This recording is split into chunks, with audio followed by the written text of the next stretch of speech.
This is Dr. Grande. Welcome to this episode of the Murder Part. Tonight we're looking at the case of the Bluebelle, which is a yacht, and it was the site of some horrible murders, allegedly.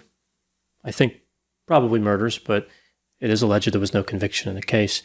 A very interesting kind of maritime Murder Part episode. So I'll start by introducing, or having my co-host introduce themselves. Jeff, we'll start with you. Yeah. Hi, my name is Jeff Pincin, and I'm a licensed clinical mental health counselor in the state of Delaware and Pennsylvania, and I specialize in the treatment of obsessive-compulsive disorder and other anxiety-related disorders. Now, if I was not a counselor, okay, my ideal job would have been a truth serum tester, all right? So there's these medicines, chemicals, whatever you want to call them, that people have deemed truth serums, right? And so there are these things people believe that they can make truth come out of you, right? Make it, the truth just come out.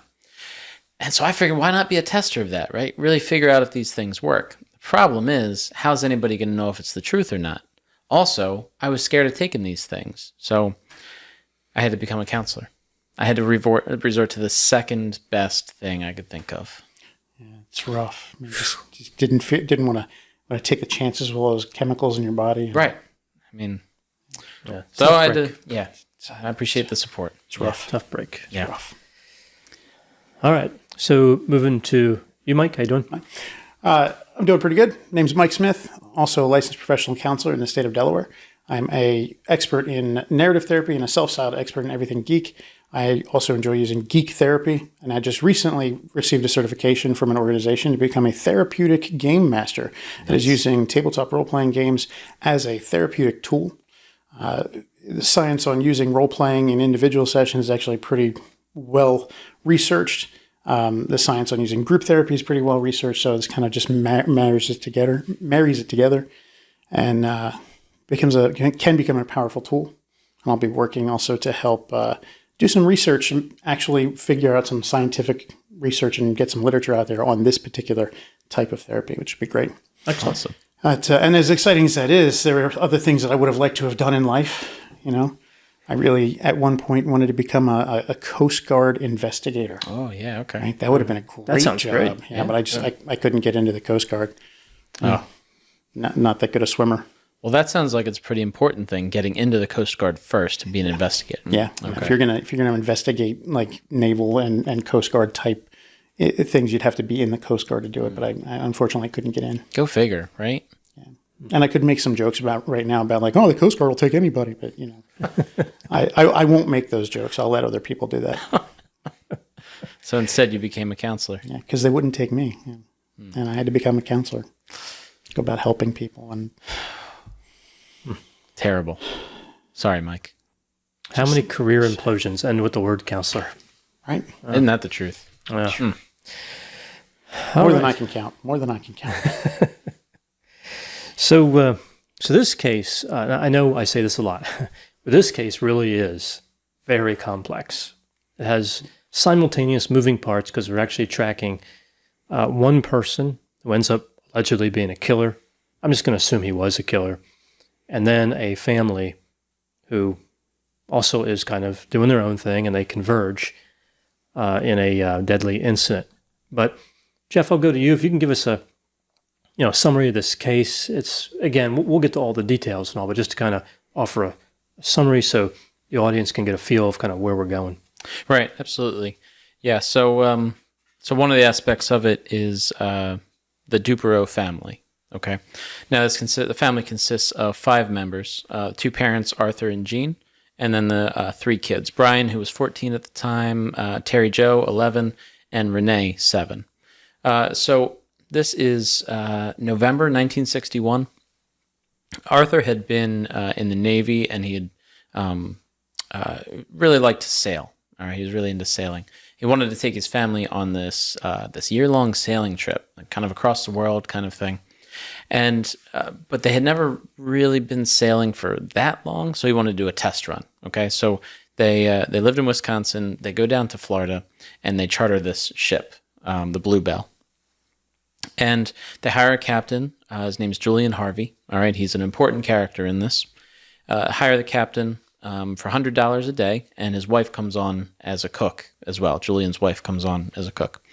So they depart Wednesday, November 8th, and they would travel several locations in the Bahamas, so different islands and locations.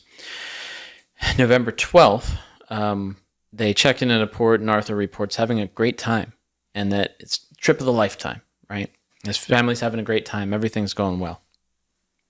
November 13th, there's an oil tanker, and they notice this small dinghy, and in it is Julian Harvey, all right, with a dead body. So it turns out that this dead body is the youngest Duperrault child, Renée, and Julian claims the ship sank. There was a fire on there. There was a sea squall that came out of nowhere. This storm that came out of nowhere was very abrupt. Damaged the ship, made the mast of the ship kind of collapse into the ship, breaking the hull of the ship, and everything just kind of went down from there. There was a fire because gas lines were ruptured, etc. So they find him, they rescue him from this dinghy, and from there, we'll get into the details about that, but there's Coast Guard hearings, and there's some question as to if his story is accurate or not.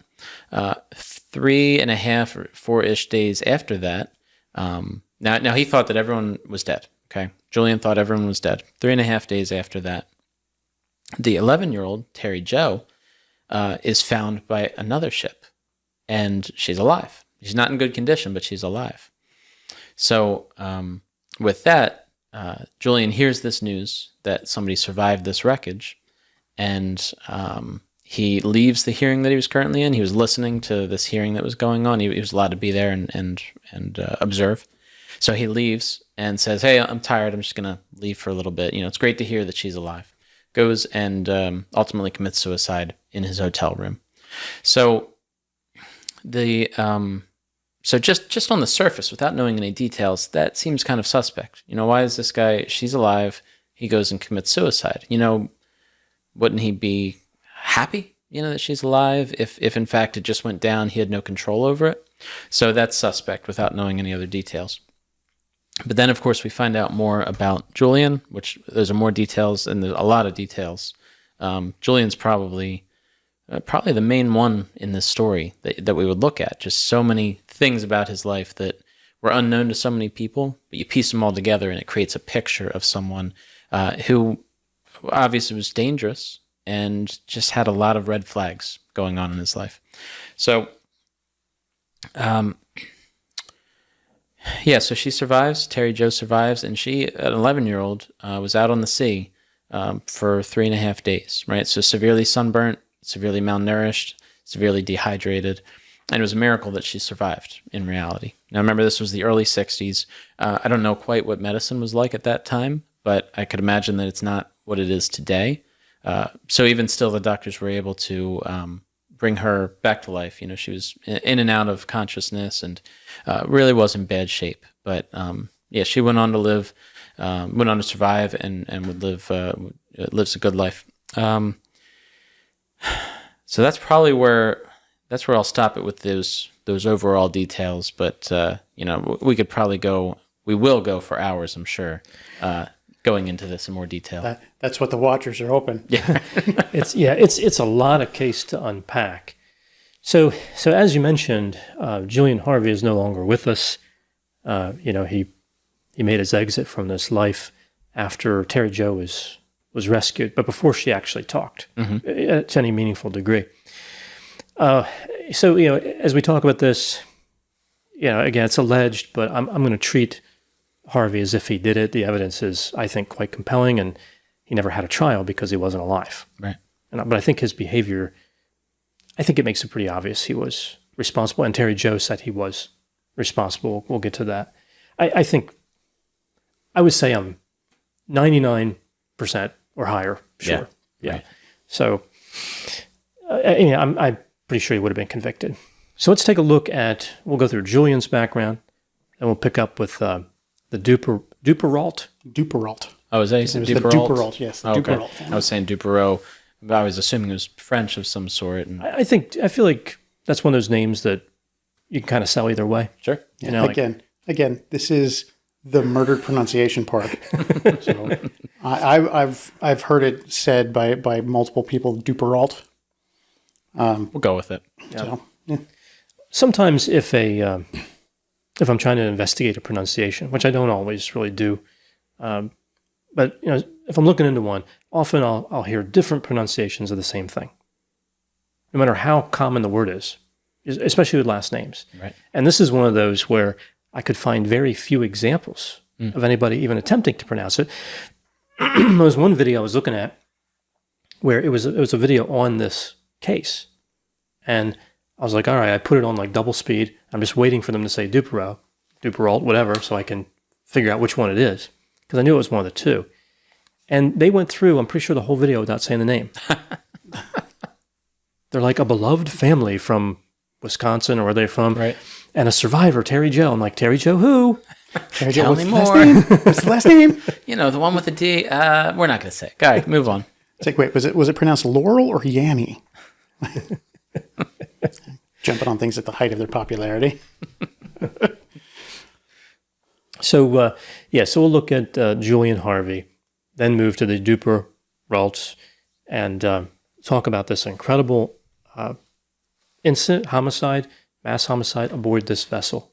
I really like all true crime. I have a particular affinity for crimes that involve cars, airplanes, and ships, because it brings you into a whole other world that you can talk about outside of like narcissism and psychopathy and firearms and knives and poison. And you're entering into a whole world that has all this different nomenclature.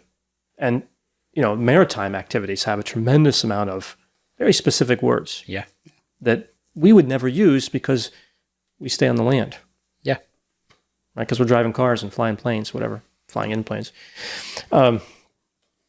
And I think that of the three main transport areas, I'm not counting space here, but if there ever was a space murder, I would definitely do it. Oh, yeah. It would be on this channel in a second. It's the first space murder will be here on the murder part. It's like, Even before it happens, I'm sure of it. We'll find out somehow. it could be a suspected space murder. Let's talk about it.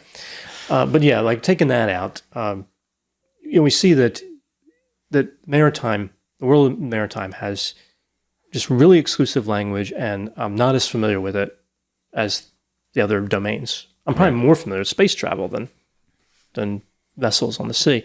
And people who like live on the sea or work on the sea, like merchant marines and sailors and all, they take a special pride in that language, Yeah, absolutely. that lifestyle. Yeah, you read a book that has to do with ship-based thing or sea things, and they're so specific with those details every time. Mm-hmm. Like any chance they get to talk about the starboard, and like I was over there on the starboard and I was doing this and I was rigging this and whatever, it doesn't make any, like you said, it doesn't make any sense to those of us who never spend time on the sea. Mm-hmm. But to someone who understands it, it's like painting a picture in their mind, right? It's very descriptive language that helps them understand exactly where they were on that boat or on that ship. And that makes sense, right? Because if I'm in my house, I would say, I was in the living room and I walked over to the wall with the TV on it, right? That makes sense. People know what that means. But instead of me saying, well, I was on the right side of the ship. No, you got to look at the ship the other way. Like if I'm looking at the front of the ship, I was on the right. No, you're looking at the wrong way. That's exactly why they would say something like starboard or, use descriptive words like that. That makes sense. You don't have to talk in circles about it. Yeah. It's very true. And I find it interesting, too, is like sometimes people will adopt the language of transportation, including maritime, incorrectly. Like they'll say, well, port is left and starboard's right. But it's actually the orientation to the room where the captain is, the bridge. Oh, okay. Yeah, it's the orientation from the bridge. So that makes sense. Like the starboard is always the right side from that point of view. So if you turn the other way, starboard still is on the right side of looking forward. It's always starboard. Right. It's always port. And of course, I think bow is the front and stern is the rear of the vessel. I believe, and I could be wrong about this, so please correct me in the comments if I am, but I believe that the old term for port used to actually be larboard. It used to be starboard and larboard. So starboard was right and larboard was left. A little confusing now, right? It can be a little bit confusing, especially if you're hearing, and I think that might be one of the reasons why it kind of ended up falling out of favor. But I think that was the original, or an older version of that. But it's funny you mentioned space murder because like it's getting more and more likely. The day we're filming this, SpaceX launched the first all-tourist crew into orbit. Won't be too long before there's a homicide. If we're launching tourists into space, there's gonna be a space homicide. Good thing we got that Space Force. Yeah, That's right.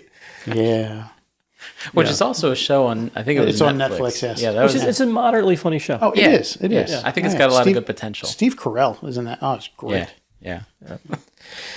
Yeah, so I guess my point in with all this description is that we might get some of the terminology incorrect.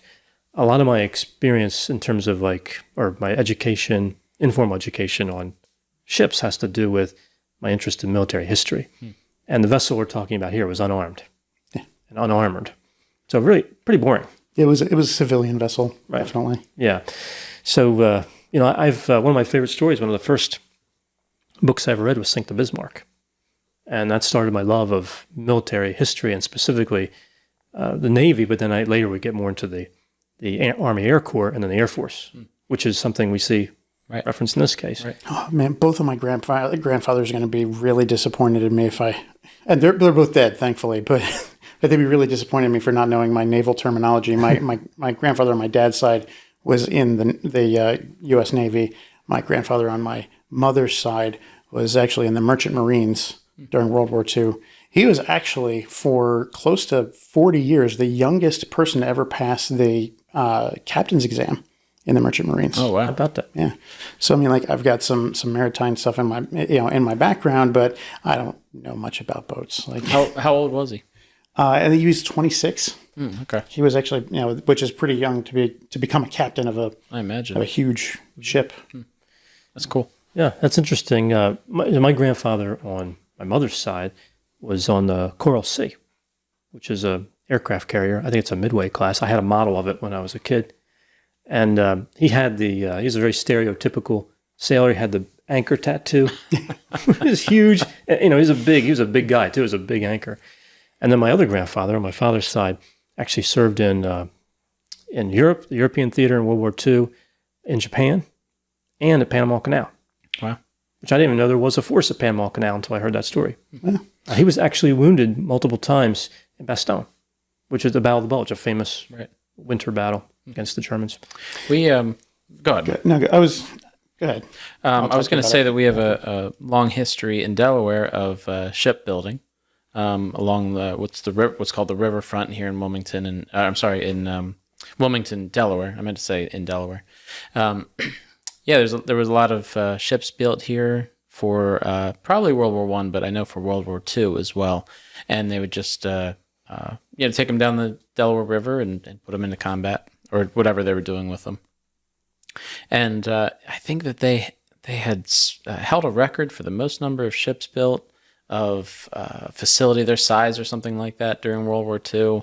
And I think one of the ships was used on D-Day, I believe. It was one of the ones that brought soldiers over there. And there's no shipbuilding activity here currently, but there's plaques up there and there's cranes that are inactive, but still up there on display, more or less, that were the actual cranes that were used during the time of building those ships. And there are different accounts you can read of people who were saying, my father used that crane to help build a ship, or I don't know if any of those people are still alive or not, but it's a pretty cool thing to think about that there was so much activity up there that I never saw, right? I'm too young to have ever seen that. But to think that, there was, I don't know, just to think about that's pretty cool for me. Mm-hmm. I was just going to comment about those of our fans who may have watched the Summer Wells and the what they've dubbed on the comments the bear part might be wondering which grandfather was which. And it's my grandfather was in the Navy, the U.S. Navy, was actually the one with the fly swatter. He was crazy.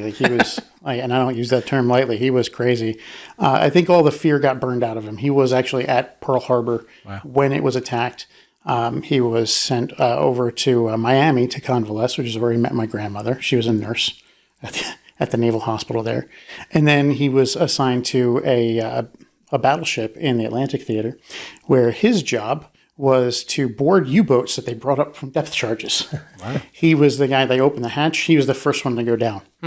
And he couldn't carry anything but his sidearm, which was just a 1911 pistol. And other than that, his best protection was his friend up at the top looking down the hatch with a Tommy gun, who could see like next to nothing. Yeah. So I think like he did that several, 50 or 60 times. And I think all the fear got burned out of him. I think that's why he wasn't afraid of the bear. Yeah, really. It's amazing. Yeah, you go into something like that, and the unexpected is like just normal at that point. Yeah.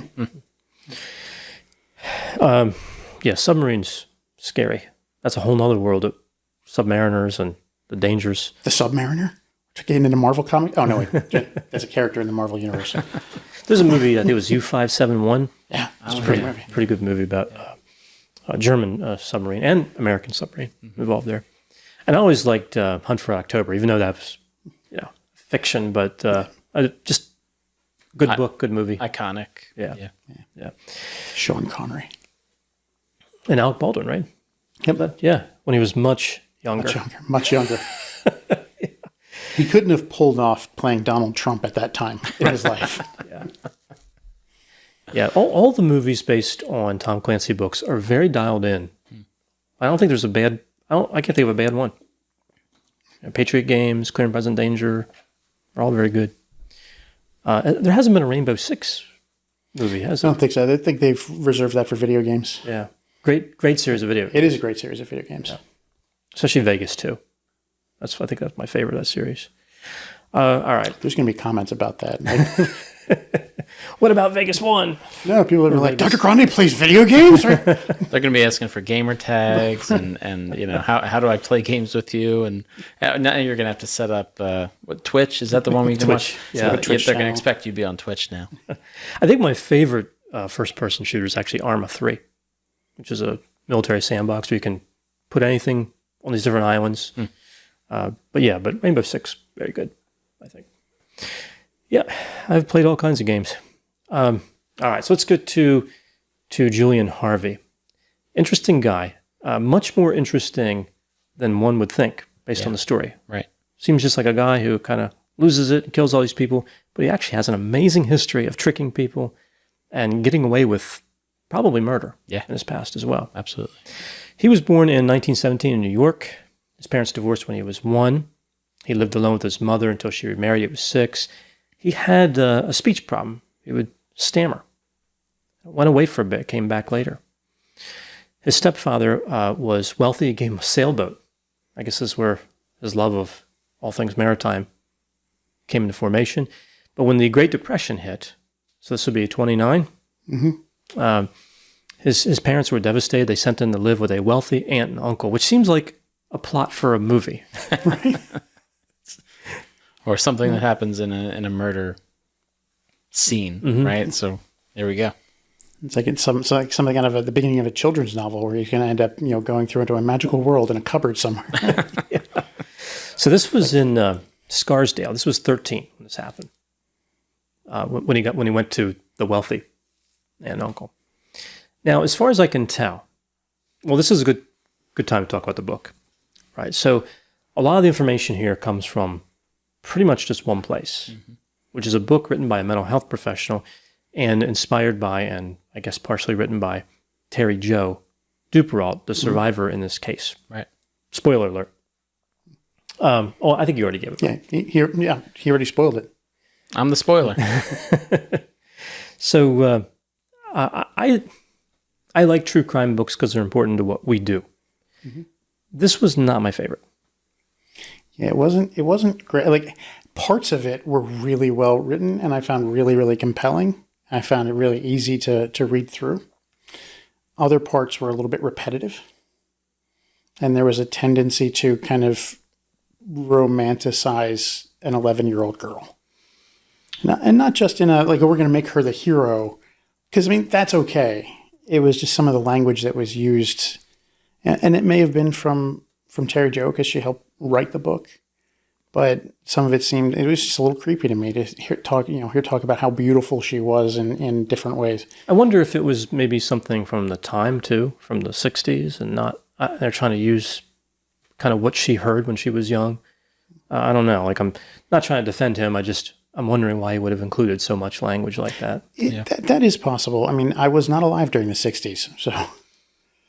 Yeah, I don't think it was, I wasn't either, but I don't think it was a whole lot different in terms of, well, there's more words available now, obviously, for things that didn't exist.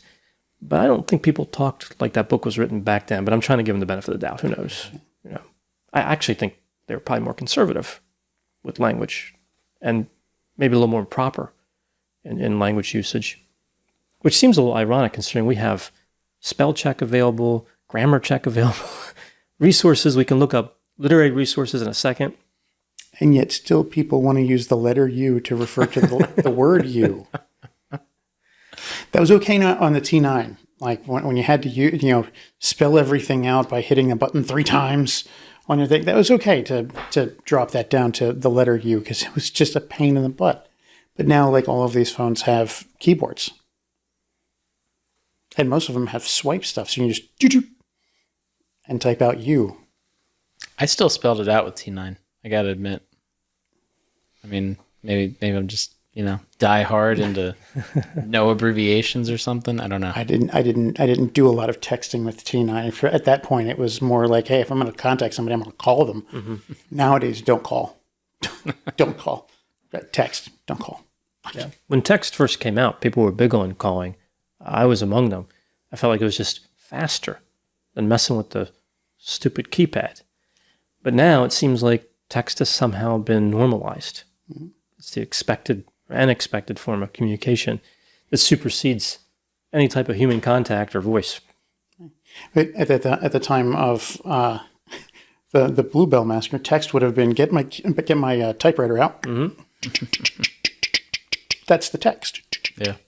Carbon paper was probably available too at that time. Oh yeah. Oh, yeah. If you're gonna make copies, put the carbon paper in there. I remember when I took typing, that autocorrect was not, widely used. I'm sure it was available somewhere in high-end machines, but we learned on IBM electric typewriters, and there was you couldn't just correct things. You had to get the little white the whiteout thing, paper, and you'd be like, and you could feel your fingers make the mistake, right? So you're like, I'm taking this test. I got to get 30 words per minute, and and then you take the thing, and you have to find the letter. You have to go back, and you have to relive your mistake. It's humiliating, right? It's like I put R instead of P or whatever. I got to hit the R. I got to own it, and then stamp it out, and then put the right letter in, and it still never looked right. It never looked right. And if you're using carbon paper, you were screwed. It was awful experience. Never be able to know what word that is ever again. See, I actually can say I'm with you on that one because when I the last year that my high school offered a typing class was the electric typewriters. I took it then because I thought it was going to be on computer, mm-hmm. And I walked in and there were typewriters and I was like, "What's this? What are these? These are typewriters. This is a typing class." Like, no, but computers. We have word processors. I know how to use those. It's like, no, these are typewriters. This is what you're going to use. This is what you're going to use. So yeah, it was a horrible experience. And then the very next year, they just chucked them all out because word processors. Yeah, word processors were better. I remember the very first semester of typing. So going back to 1986, to get an A, all you had to do was type 25 words per minute. I think it averaged it over 5 minutes. Unlimited errors. And people still got B's and C's. I'm like, just hit those keys. Just keep it moving. It's unlimited errors. They literally aren't even going to look at it. It's like an orangutan could do that. Just. Yeah.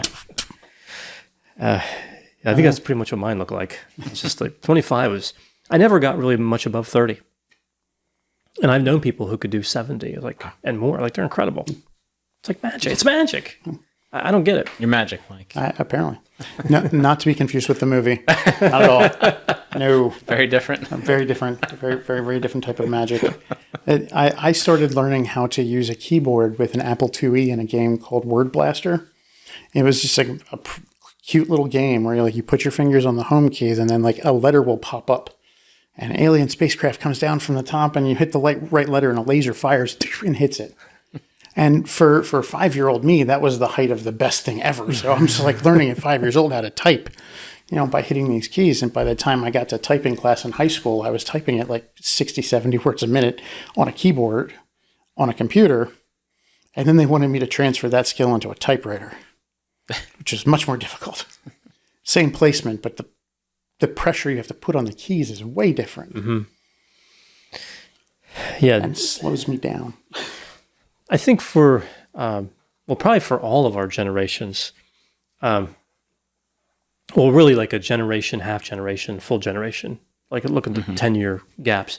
But we all saw pretty phenomenal technological improvement when there were periods of several hundred years in history where things went backwards or didn't improve at all. Dark Ages, one example. And we're used to like just everything being so different from when we were younger. Like it's night and day. When you go back to when I was young, it's like, it's unrecognizable in the modern age. It really is. Oh, yeah. I watch shows like Stranger Things on Netflix, which is set in a time when I grew up, and I'm just like, I remember when the world was like that. I don't want to go back there. Well, Stranger Things is smart because it's not only kind of interesting with the monster upside down, whatever, but it has an appeal to an older audience that remembers the 80s very fondly. Yeah. Like the scene with they're in a store and they have all the cereals period correct. That must have taken like forever to do. Oh, yeah. It must have been. I recognize those cereals. It's paying off for them now. Getting everything period correct like that, it's paying off for them. Oh, yeah. They do a lot of detail work on that show to make sure things are as spot on as possible. Yeah, it operates at 2 levels, right, because of that. So the book, not so great, but it is the only source we have that's meaningful for this story. If anybody's going to read the book, I recommend the audiobook format, right? Because I don't know whoever, I don't know whose voice that is. Maybe it's even the guy that wrote it, but I don't know. It's nice to be able to play it at a quicker speed, right? So putting it at like 1.2 times whatever the normal speed is, and you get all the details, but you don't have to like when you're reading something. To me, anyway, you read it and you're like, that was a weird detail. But if I'm reading it, then I'm going to stop. I'm going to think about how weird that was. He talked about like how beautiful or stuff like that. But if somebody else is reading it to me, I'm like, it registers in my mind, and then we just keep on moving. So that's what I recommend if you can find it. Plus, I think the audiobook's only like 5 hours. Something like that. Like 5 hours and 45 minutes or something. Around that, yeah. So, I mean, it's actually a quick listen. Mm-hmm. I love audiobooks, by the way. Like, I listen to them all the time. Yeah. Yeah, so I think this book, I don't want to not recommend it, but it wasn't great. I've read much better. It was relatively short, which I think is actually kind of a mercy. But so I'll call that a plus.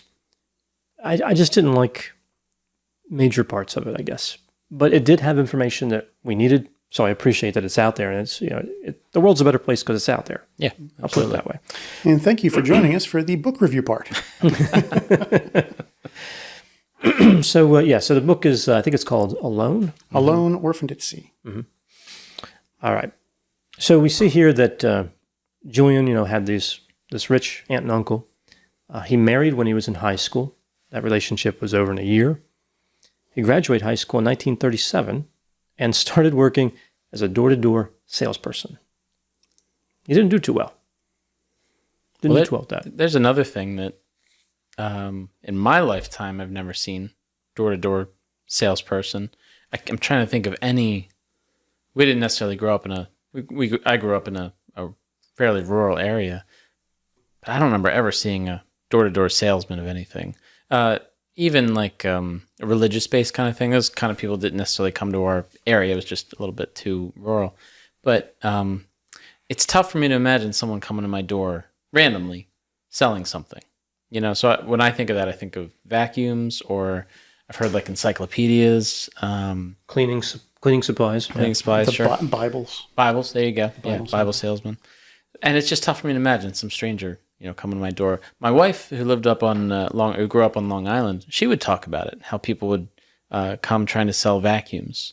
and it's such a foreign concept to me. So I don't know when exactly, you guys might have more experience with it, but I don't know when exactly that started to fade out.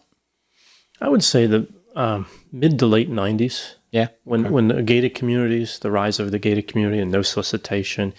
And I think the internet gave, annoying sales designers alternate routes. Actually, I think it was a little bit earlier than that. I think that the door-to-door salesmen started really going downhill at the beginning of the 80s with the rise of the mall.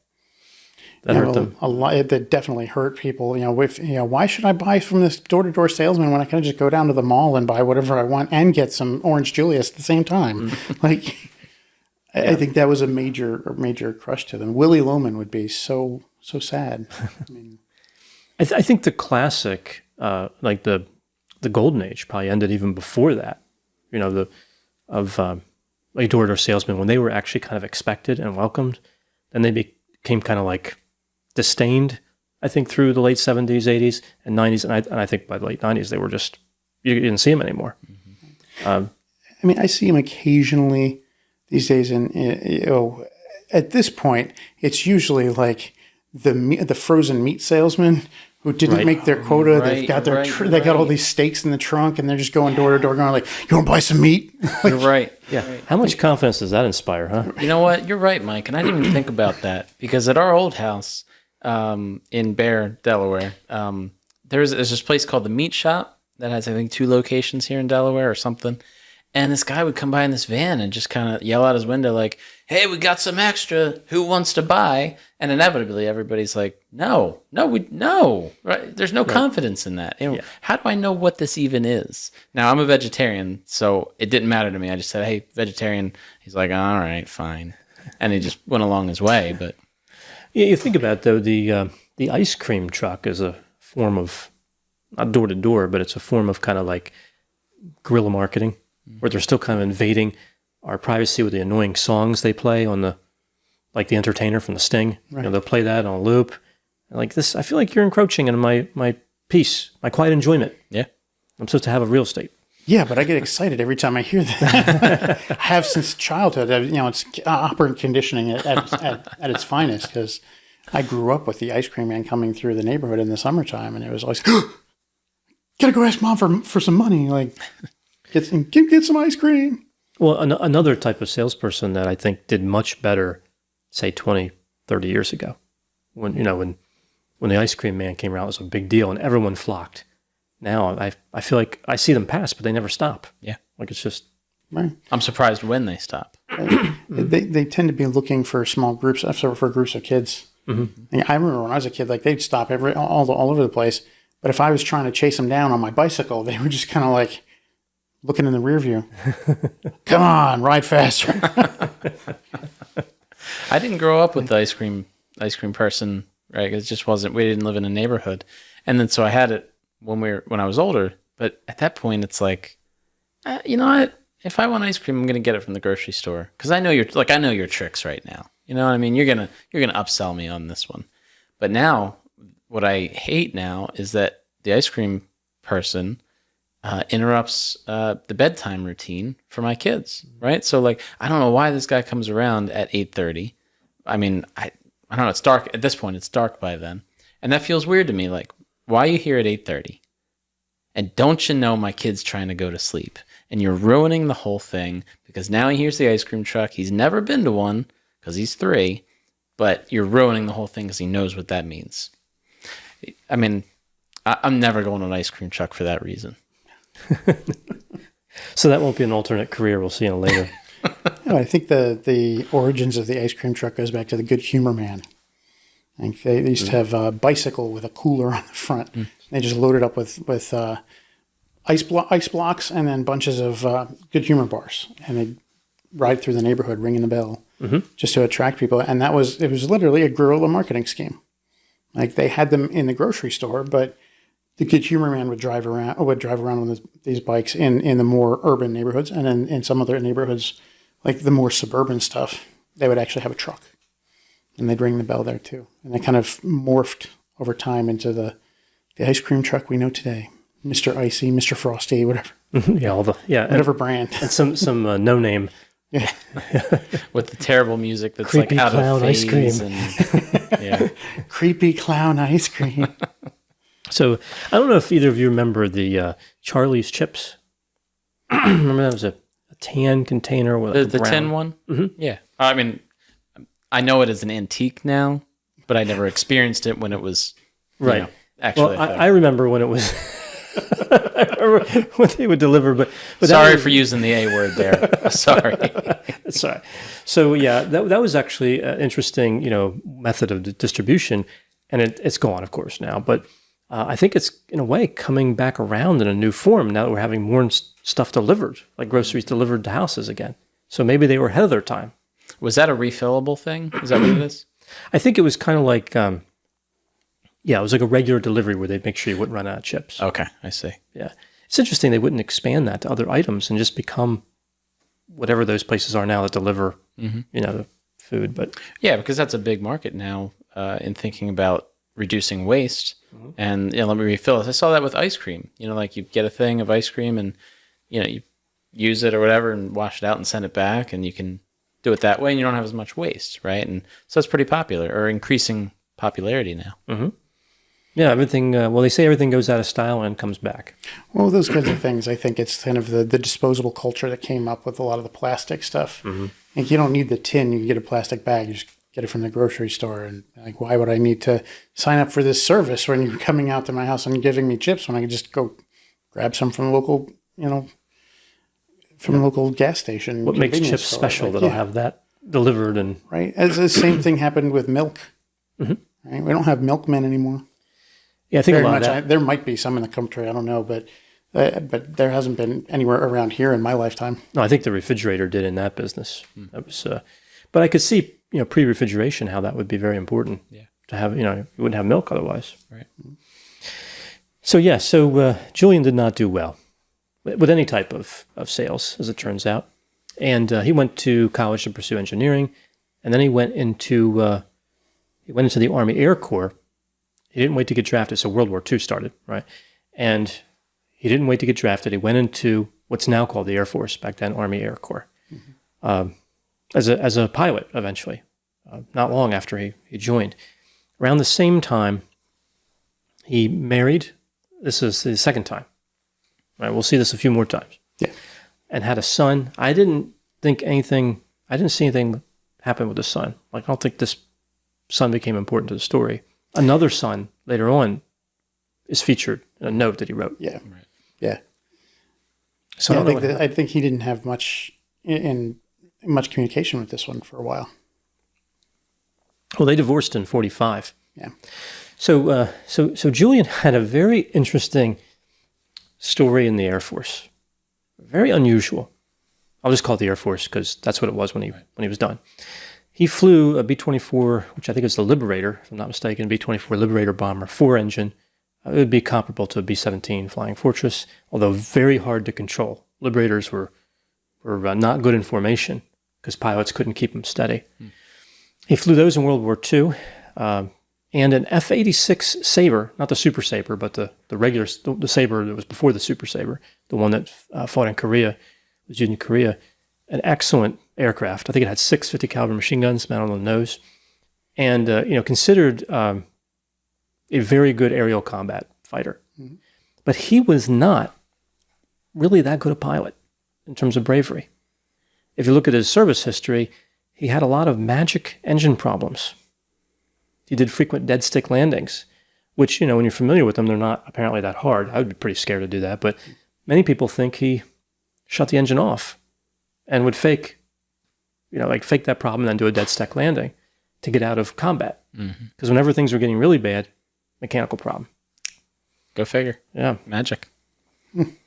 But he was described by people as brave and as charismatic and things like that. So he certainly had this reputation. Maybe it wasn't as pronounced at that point, but this is a reputation that would stick with him. So maybe he had a bit of a reputation to maintain at that point. Therefore, let me have some engine issues and, I don't know what happened. It wasn't my fault. Yeah, I think he very carefully cultivated that reputation, especially after the war. Mm-hmm.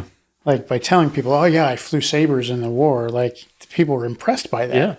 And he didn't have to tell them, "Oh yeah, I shut the engines down into dead stick landing." He's like, no, it's like by just saying like I was a pilot in the war and I flew sabers and I flew in combat missions, people just automatically are like, "Wow." Yeah. Well, I think every aviator and really every combatant was a hero after World War II. Mm-hmm. You know, few people would investigate and say, well, how many planes did you shoot down versus how many times did you destroy one of your own planes? Like, that was never discussed. You flew, you're a hero. He actually did earn the Distinguished Flying Cross. So. I think we can relate it to the stammering problem that you talked about before, Dr. Grande, because he would display a very he would display a history in a very pronounced pattern of talking himself up and identifying his accomplishments and how great they were and everything. But you would also see a pattern if you kind of dug a little bit deeper, and realize he wasn't as good as he thought he was. Wasn't as good as he said he was. He was scared sometimes, or he would intentionally find some way to get out of these more intense or scary things, which makes sense. I mean, but that was his responsibility, to do these things. That's what he signed up for. So you get the sense that he was trying to make up for the stammering. Like, people don't like this thing about me. Maybe people made fun of me for this thing. I'm going to do something better. I'm going to show them how great I am. I'm going to deal with my insecurity in that way. And I think that is pretty important for a lot of this, because I think that's it. Probably, I would guess, it's just a guess, but I would guess that that's his motivation for doing a lot of things. I think the stammer was like, it seems to be based on some of like the transcripts of his testimony stuff, that the stammer was something that became more pronounced when he was under stress. Right. And so like if he's telling a story, just in general, telling a story and everybody's kind of into it and happy, like he can just go all night long, just no stammer whatsoever. As soon as somebody calls him out on a detail, I was like, really? You were in Germany and you flew somehow to South Africa in like 4 hours? Like that would come up, but that's just I don't even know if that's a story that he would have told, but if somebody tried to call him out on that detail, it would have been like, that's when the stammer would have kind of entered into the picture, unless he was able to actually effectively throw people back off of that, and then the stammer would kind of die down. And we saw that we will see that as we discuss the transcript of his testimony about what happened on the Bluebelle. Mm-hmm. That stammer comes up quite a bit. Yeah. Yeah, so it's really hard to imagine, as you're trying to kind of form an image, like a personality profile of this man. I mean, he was a person who was brave enough to be a fighter pilot in World War II and then continue. He didn't have to, and then continue into Korea, right? And so in propeller age to the jet age.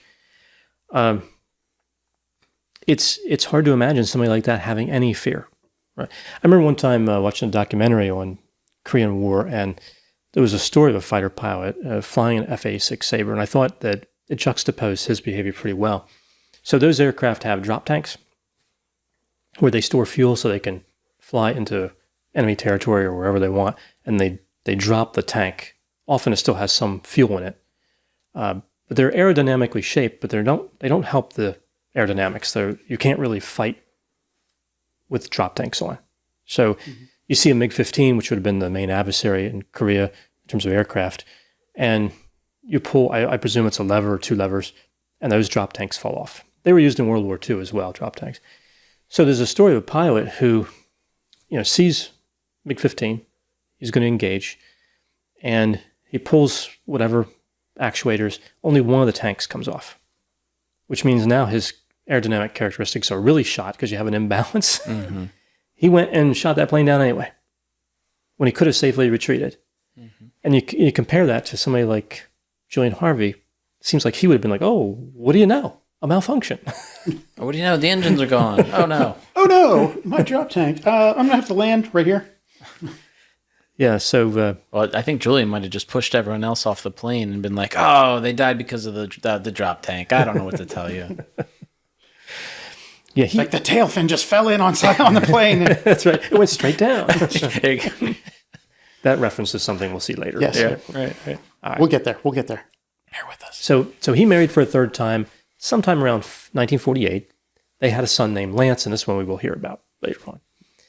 In 1949, this is amazing to me. Julian was in a car accident where he apparently intentionally drove over a bridge into a creek or a river or something like that, a body of water. It must have been a river because it was pretty deep. Sizable enough for the car to be submerged. Completely, yeah. Yeah. Off a bridge.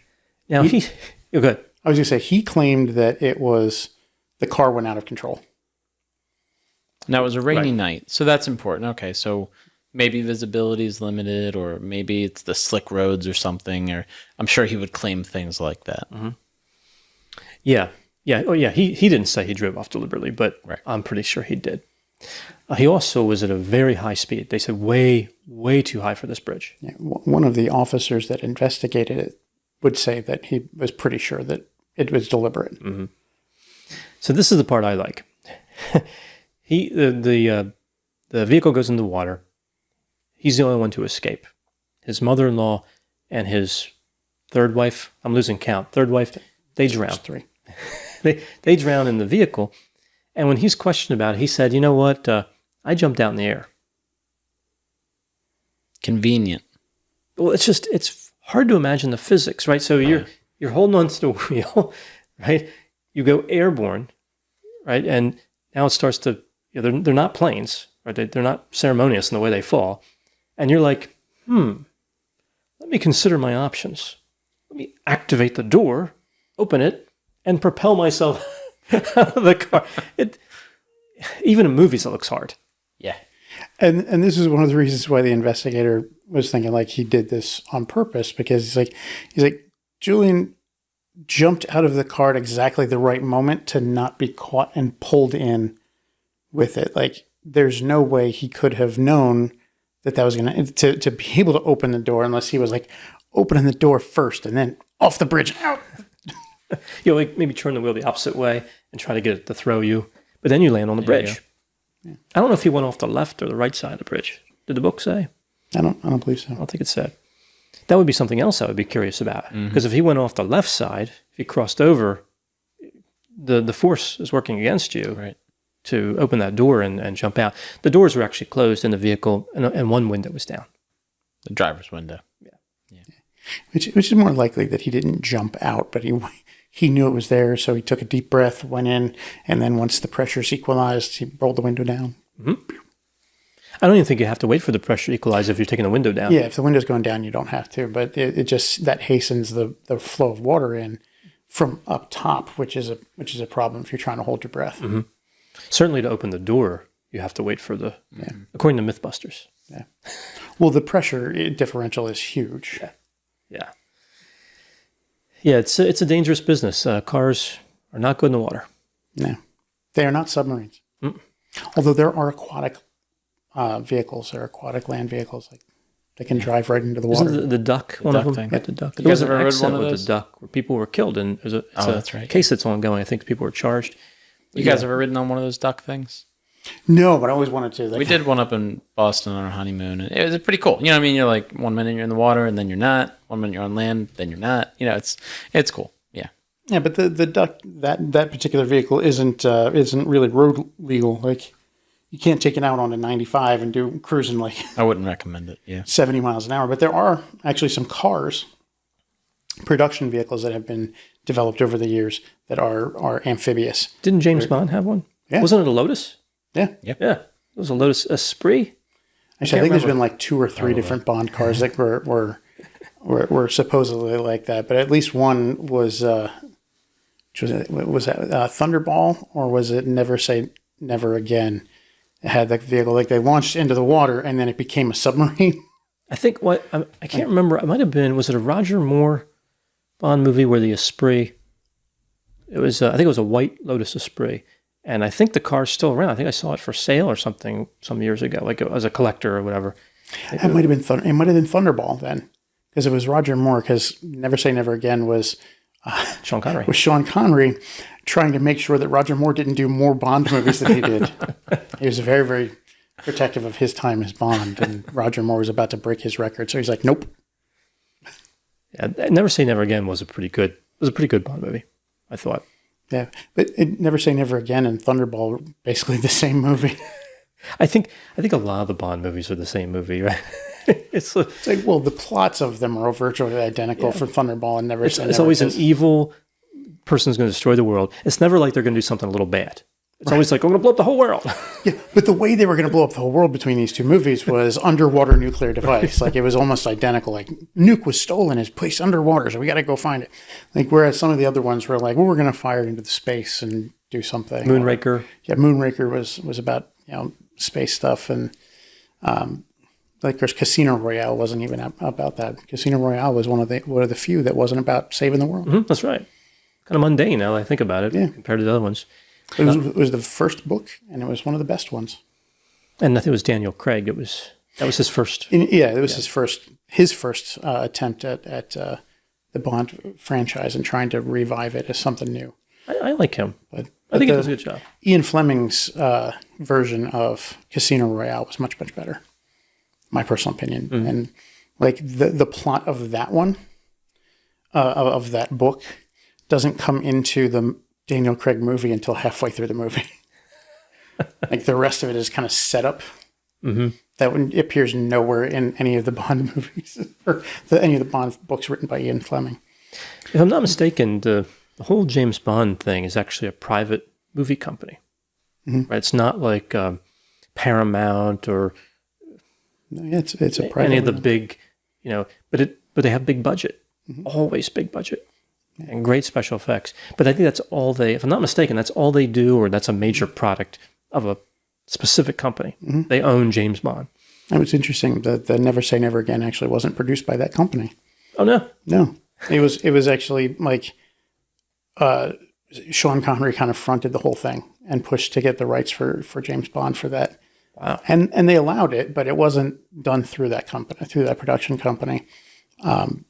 Which is why it's kind of an identical script to an earlier Bond flick. And the reason it's called Never Say Never Again is because when he did his last Bond film, he was like, I'm never playing Bond ever again. Mm-hmm. And when he's like, I'm going to do another Bond film so that this guy doesn't outdo me, his wife was like, well, never say never again. He's like, that's the name of the movie. I was just looking up it's called Eon Productions. It's I don't know if I'm saying it correctly or not, but they have... they did some the people that are originally involved in that did some other stuff. Like the one produced Chitty Chitty Bang Bang, for example, the one guy that was involved in it.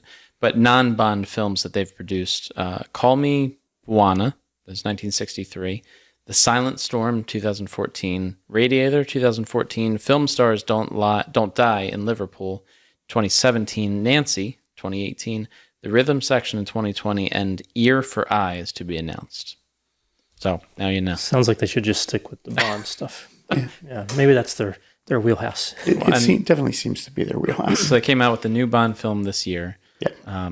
I don't know. I didn't see it. Hasn't been released yet. Oh, it hasn't? Nope. Okay, I thought it said that it was. No, I did the trailers. April. I just started seeing trailers for it. Okay. It looks really good. Yeah, there's a lot of good movies coming out. We can stay very busy with the movie part. Yeah. So we see here that, again, Harvey converted his vehicle to an underwater vehicle. Now, after his wife died, a few weeks later, he was already living with another woman. And I think we should say, too, that after the car went into the river, Julian did not try to help them. Other people were stopping and jumping in, trying to help them. According to the book, he was up there boasting about how he got out of the car because he was so good at getting out of airplanes. And, again, if all focused on him, doesn't care about anybody else and their trouble, and certainly not his wife or his mother-in-law, just all about me. Mm-hmm. Right, and I had to imagine it wasn't like he was standing there like with his foot on the railing, like, yeah, I got out of there just because I'm really good at getting out of airplanes. It was more like, well, please believe me. Like, the only reason I was able to get out was because of my experience with this. So he was trying to play up the sympathy angle with that story, but still lay the groundwork for why he survived and they didn't. I'd like to picture him foot on the railing, like look at me, everybody. Like there's magically a spotlight coming from somewhere or something. That's really what I picture. And like Captain Morgan, like standing there like, I survived because I knew how to get out. Look at my abs. Because, I mean, seriously, the one picture we see of him in the book is just, it's like him holding a bow and just abs. Because he was a real fitness guy. I think the book also said he was a model at one time. Right. Yeah. Briefly. Yeah. And that must have been I presume, a shot from that. I don't know. Probably. Strange picture to take otherwise. Yeah. Well before the fitness craze of the 80s, like he was into the bodybuilding and trying to make his body perfect. He was highly physically fit. No question about that. So he transferred. So this is 49, right? The accent. He transferred to Texas, the Air Force, and in 50, married wife number 4. But it's okay because she thought she was number 2. So he didn't mention the other ones. He did mention 2 others. They divorced in 53 after Julian said he didn't love her anymore. So tough break. Yeah. Well, she got off easy. He married number 5, and this couple bought a yacht. This is an interesting story. So he was, I think, with friends aboard this vessel, and he ran it aground. Now, there's multiple stories in different sources about what he did exactly. I think not mistaken, the book says that he ran into the wreck of the Texas, which is a World War I battleship in the Chesapeake Bay. So the battleship sank. It's just there. It's like a road hazard water version. But they say that it was, of course, there's different stories, but whoever the state agency is that's in charge of the water said that it was well marked. Friends would say it was well marked. Julian, of course, would say, no, it wasn't well marked at all. Yeah, the friends also said that, I'm paraphrasing, but they kind of said he was playing chicken with it a bit, like running around it, and they're like, hey, don't hit that. Oops. And he runs. Oops. Yeah, it's clear to say it's like a road hazard, but underwater, because you can't say water hazard because that's a Gulf thing. That's on the land. It's on land. It is on Ironically. land. The water hazard is on land. So this was probably insurance fraud. He bought another vessel after this. Now, he was medically discharged from the Air Force in 1958. Sounds like he had another one of these accidents. This one might have actually been legitimate, and he was severely injured. He hit some type of, I'm trying to remember what happened in the book. Like he spun out of it hit the ground, he spun out, or he ejected. I think he ejected. And the parachute took him into a piece of farm equipment. I picture like a combine or a tractor. Either way, probably metal. And pretty painful to run into. Yeah. So he also had severe anxiety, part of his discharge. Which makes sense, of course, with his stammering and all the things we know about him so far, is that he's going to experience a lot of anxiety related to potentially unknown things. Might be a big part of that, because we know that about his lack of being heroic at times, or lack of like entering into these situations that are he's not really sure what's going to happen, right? Which makes sense. I mean, nobody likes uncertainty or unknown things, but those with anxiety, that's more pronounced, right? It's more of a fear response in their brain. And so that makes sense. That lines up with Julian. Another thing I wanted to point out was you talked about the insurance fraud with the boat. He had also gotten the insurance money from, his third wife that had died in that car crash. So we see a theme emerging, potentially, but having to do with insurance money and what Julian plans to do, and if insurance is a motivator in that. Right. Now, I've said before about my beliefs about insurance stuff, and in general, when we're talking about modern cases, when a prosecutor presents, oh yeah, and they did it for the insurance money, I want more than that. That's kind of what I'm saying. Like, nowadays, insurance companies investigate more thoroughly than the police do. So it's very unlikely that people would use that solely as their motive. You know, things like Chad Daybell, Lori Vallow, Daybell. I'm sure insurance money came into some of their decision making, but I don't think it was the driving force. I think it was kind of a, oh hey, we can also make money off of this by doing this. I don't think it was necessarily okay, we're going to make a whole bunch of money off of this and we'll do this way. But in cases like this, like, first of all, it's an older age, like 61. That's, almost 80 years ago, or exactly 80 years ago, almost, from the date that this happened. So that was a time period insurance was a lot less investigated. Go back 80 years before that, and insurances are in their infancy, and of course, they're not investigating anything. They're like, oh yeah, here's your money. Mm-hmm. At those times, I think that insurance scams were actually really important. Wrecking the boat for insurance money, absolutely.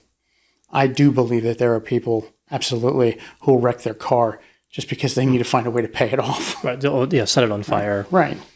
But murder is a far cry from needing to pay off the note on your vehicle. But Julian Harvey, if somebody was going to do it, it's going to be him, because he was going to have a way of making it about himself. Yeah, he was very money oriented, like easy money. Mm-hmm. And without the internet, without ways to check records quickly, you could scam insurance companies pretty easily back then. Mm-hmm. They either paid or they didn't, but no one else was going to know. Like they didn't have access to a database, and you scammed other people. Every case was the only case in front of them. It's paper records. That's how it worked. So he was quite successful at running insurance scams. So surprisingly, not surprisingly, wife number 5 files for divorce. Extreme mental cruelty, she says. And so the divorce was still pending, and Julian took that vessel, the replacement, out to Cuba. And guess what happened? It sank. Spoiler alert. Yeah, and fire broke out and burned the vessel. He was rescued and collected insurance. I was really expecting a happy ending here. Went to Cuba and lived the rest of his days working real honest job.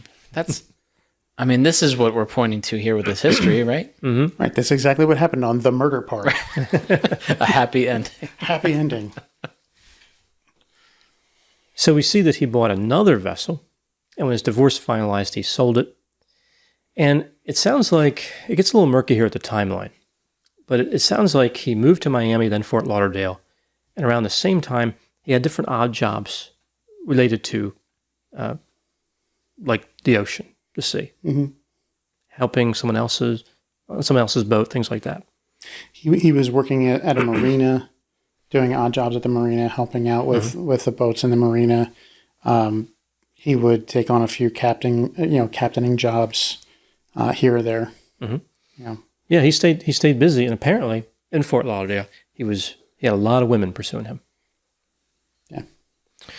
So Mary Dean would be, I guess you'd say, the unlucky one who would marry him. She was 34. He was 44 at this time.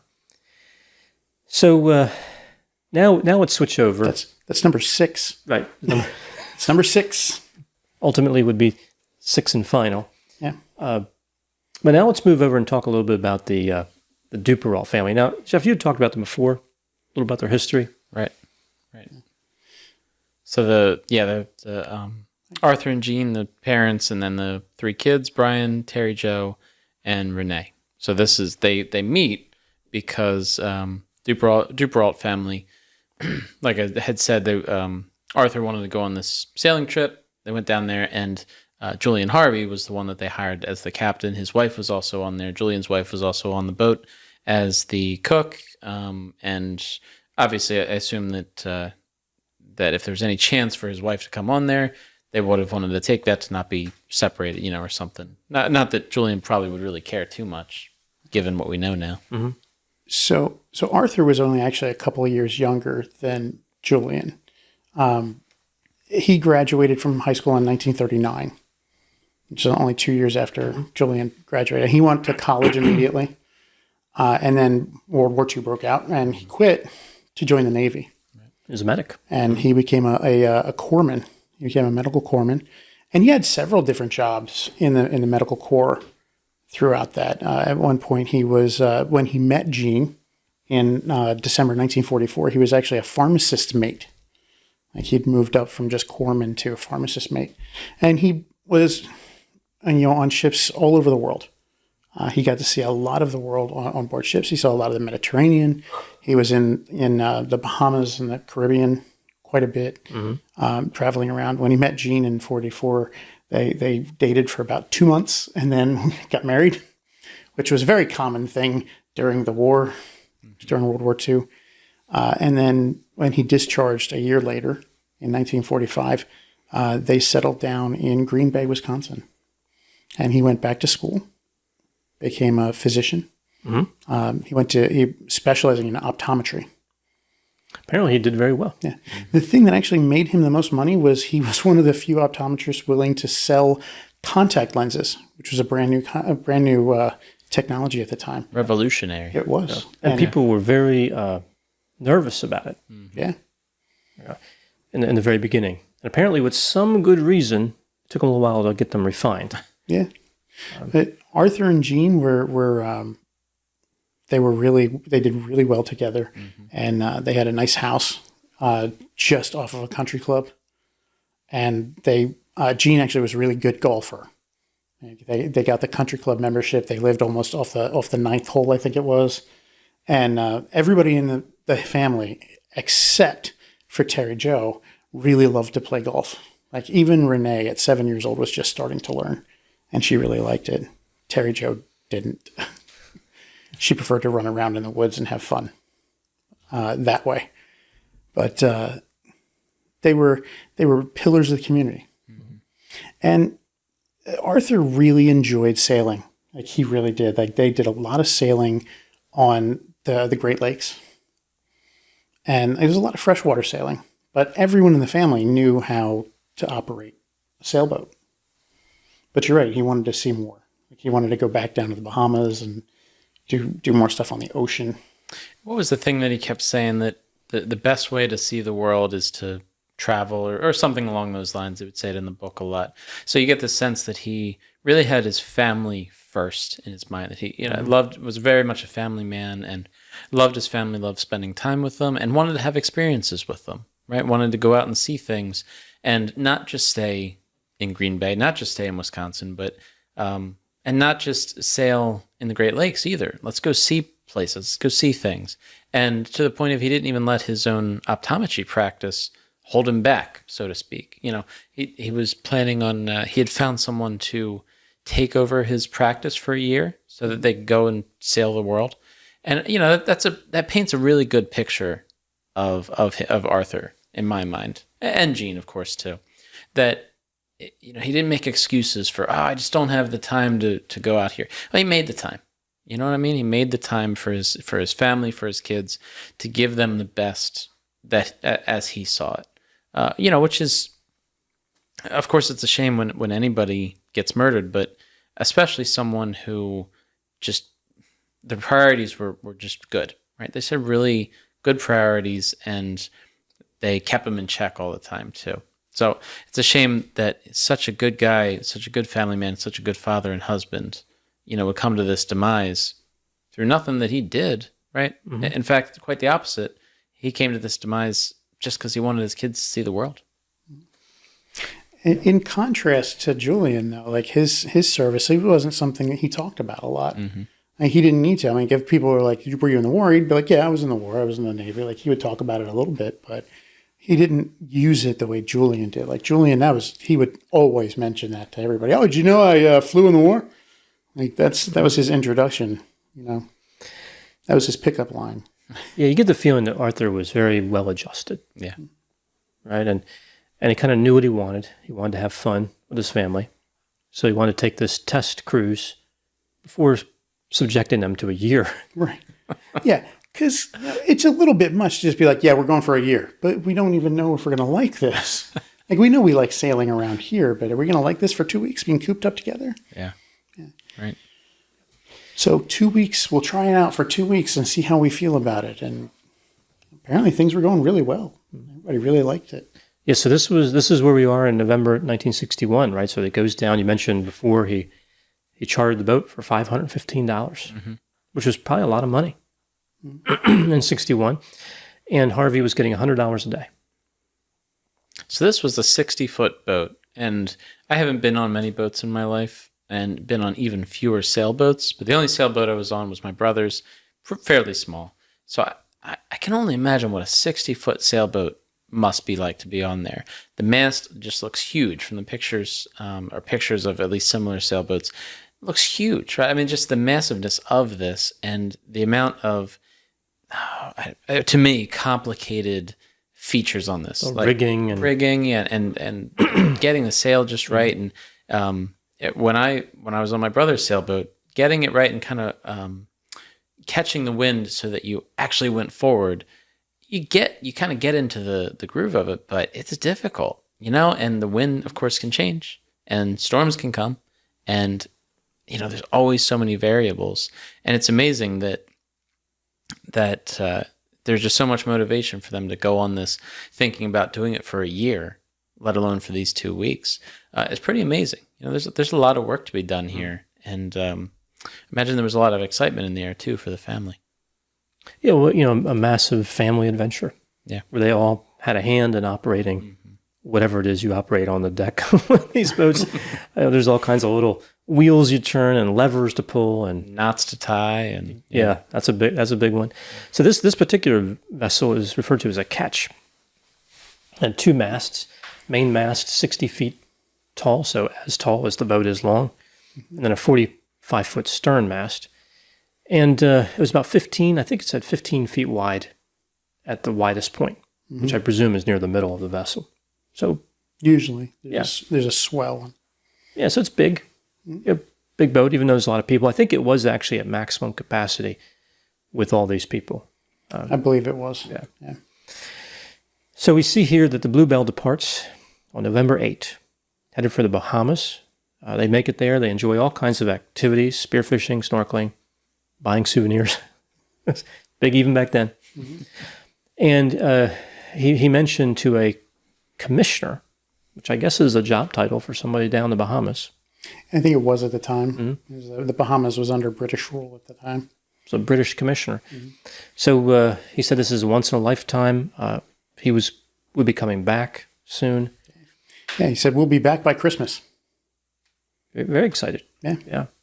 Then they went out and did some kind of local stuff in the Bahamas, sailing, and then they came back. This was Sandy Point where he talked to the commissioner. This is an important port or location where you would dock and, I guess, talk to British commissioners. I don't know exactly how it works. Well, that's because it's technically a different country. You have to stop in and give your papers, just like customs. To sail in the area. Hey, we're here. We're from U.S. We're here in the area. So Julian Harvey, he was supposed to do that when they first arrived. Didn't. They sailed around for a few days and then they made their way into the city, and he then showed his. They let him slide because they liked him. Yeah. And it's a thing that they indicate that that was a lot. It happened a lot, not just with Julian, but with many American vessels. Like, you're technically supposed to show your papers immediately upon arrival, but as long as you're not like going into all of the different towns and the cities and stuff, you're just hitting some of the unoccupied areas. You can take a few days before you get to us. We don't really mind, and that's what Harvey did. Was they kind of sailed around and hit a couple of different islands that were uninhabited. Did some snorkeling, some spearfishing. I'm shocked that Julian didn't follow the rules. Didn't care what other people told him to do. I'm shocked, frankly. Can't believe it. This is my shocked face. Yeah, he certainly didn't have a lot of respect for the law, even though he was going to do something that would attract the attention of the law. So you'd think he would follow all the guidelines. Now, here we get into another mystery with the timeline a little bit, because this is now pretty much all based on Terry Joe, because we can't trust what Harvey would say later. According to Terry Joe, they were sailing at night. Evidently, this is something you're not supposed to do. I guess it's just because it's dangerous. I don't know. I suppose it can be. Yeah. I think, though, that some captains, especially in calmer waters, will do so at a lower speed, especially when there's a lighthouse nearby, which there was for where they were. But the plan was kind of sail for a few hours. When it gets dark, stop, have a little bit of a rest, sail for a couple of hours, stop, have a rest, and then by that time it's daylight, and we'll move on in the daylight over to Florida. Yeah, that would be the end of their trip. Yeah. So November 13 now, at 12:35 p.m., we see an oil tanker named the Gulf Lion spots a dinghy. Now, you were talking earlier, before recording, about a video you're watching that had an unusual reference to dinghy. Oh, yeah. This is before I read the book, I was trying to get an overview of the case, and I found on YouTube, it's a wonderful place to find videos, of course, videos like the murder part. I found a video on this case, and the audio was not great.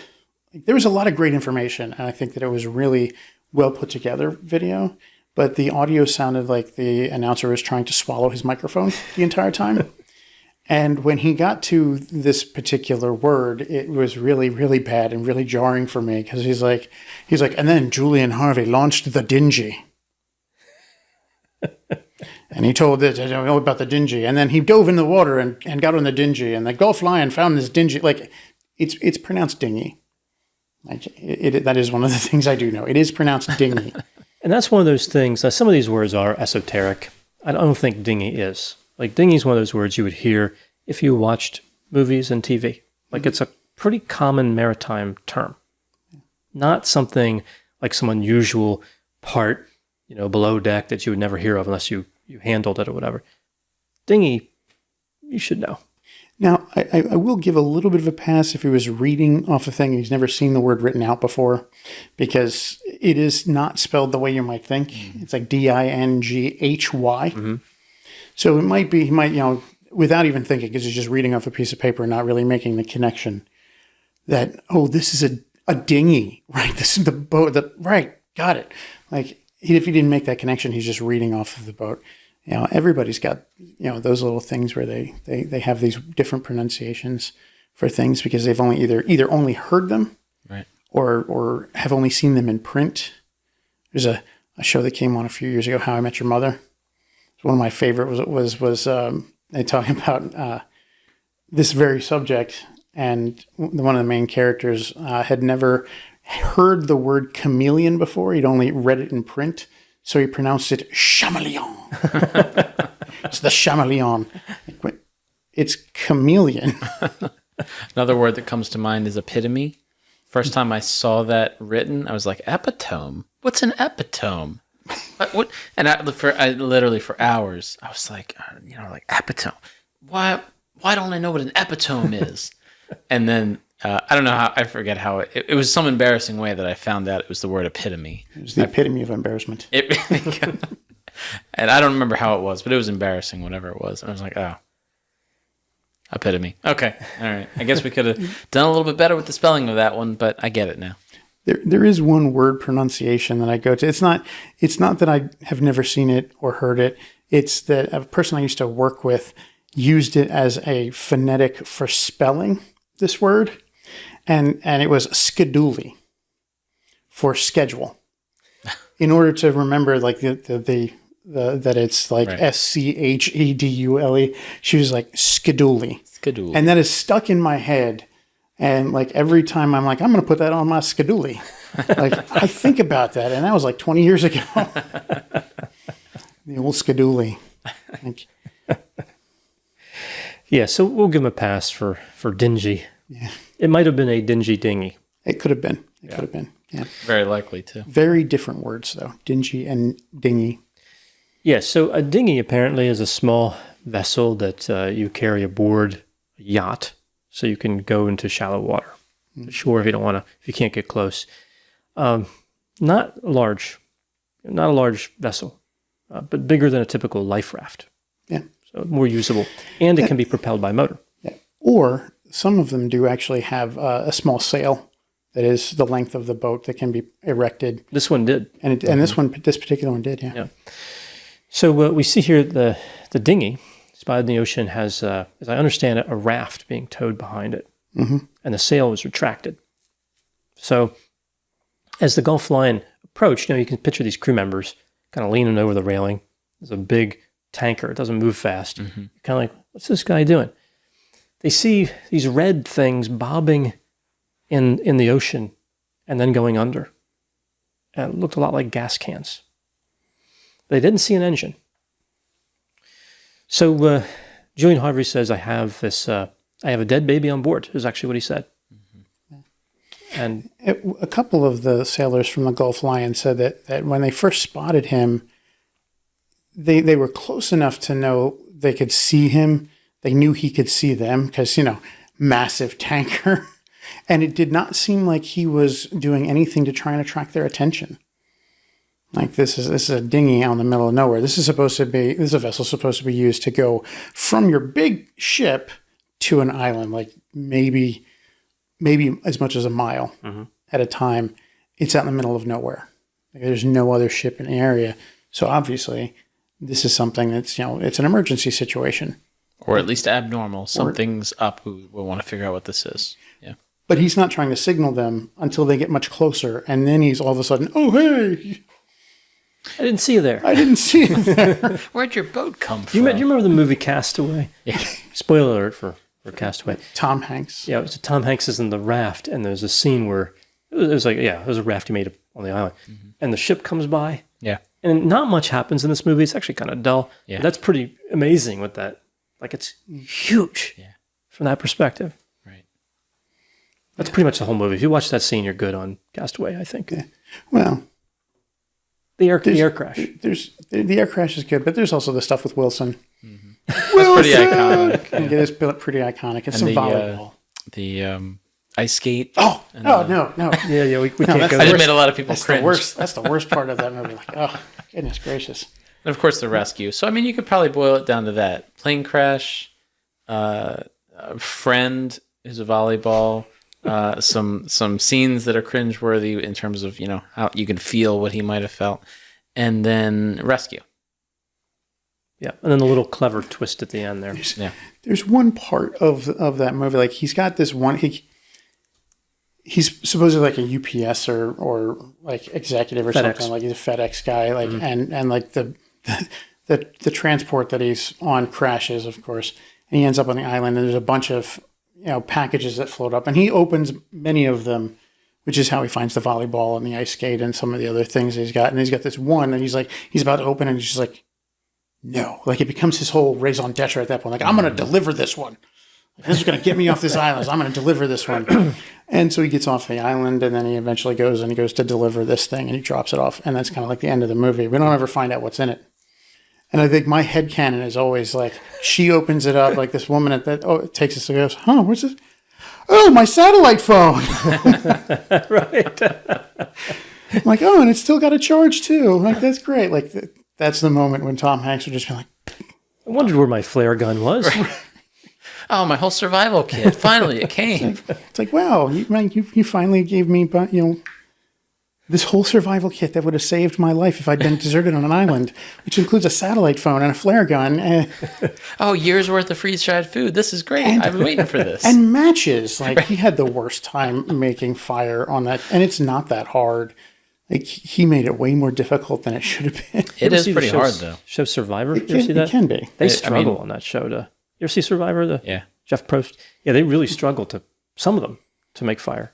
It is pretty hard to make it out of friction. Like, it takes a lot of, and if you're at a point where you're struggling, you're by yourself and you're like, don't have a lot of food to begin with, not a lot of energy, doing that when you're fully fed and when you're like fully alert and everything, is difficult. It takes a lot of energy and a lot of time and a lot of persistence. So I can only imagine if you're like, you don't have enough, you're kind of malnourished, or your spirits are low. That's gonna kill your spirits if they're already low.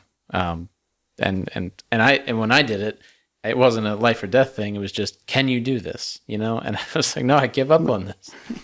Yeah, friction fire is really much more difficult. But again, I think he made it a little bit more difficult than he had to, because there was flint on the island and he had an ice skate.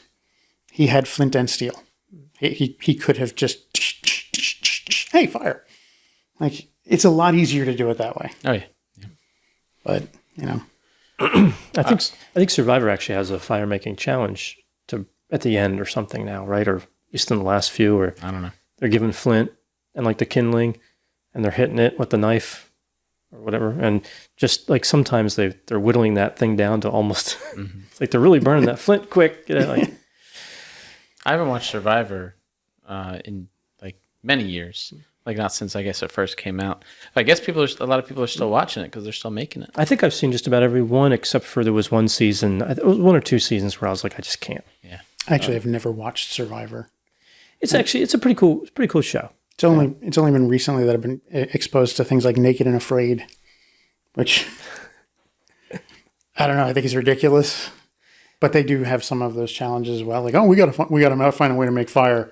Like we've got to find a way to stay warm at night. I'm like, yeah, because you signed up for a show where you're out in the middle of nowhere naked. You do have to stay warm. You're right. You do need to stay warm. I am toasty warm in my house right now. Yeah, Survivor is definitely a show where certain people follow it and other people don't. Like just because it's been on so long, and if you haven't seen them going way back, it's sometimes hard to pick up because the fan history the player history is important.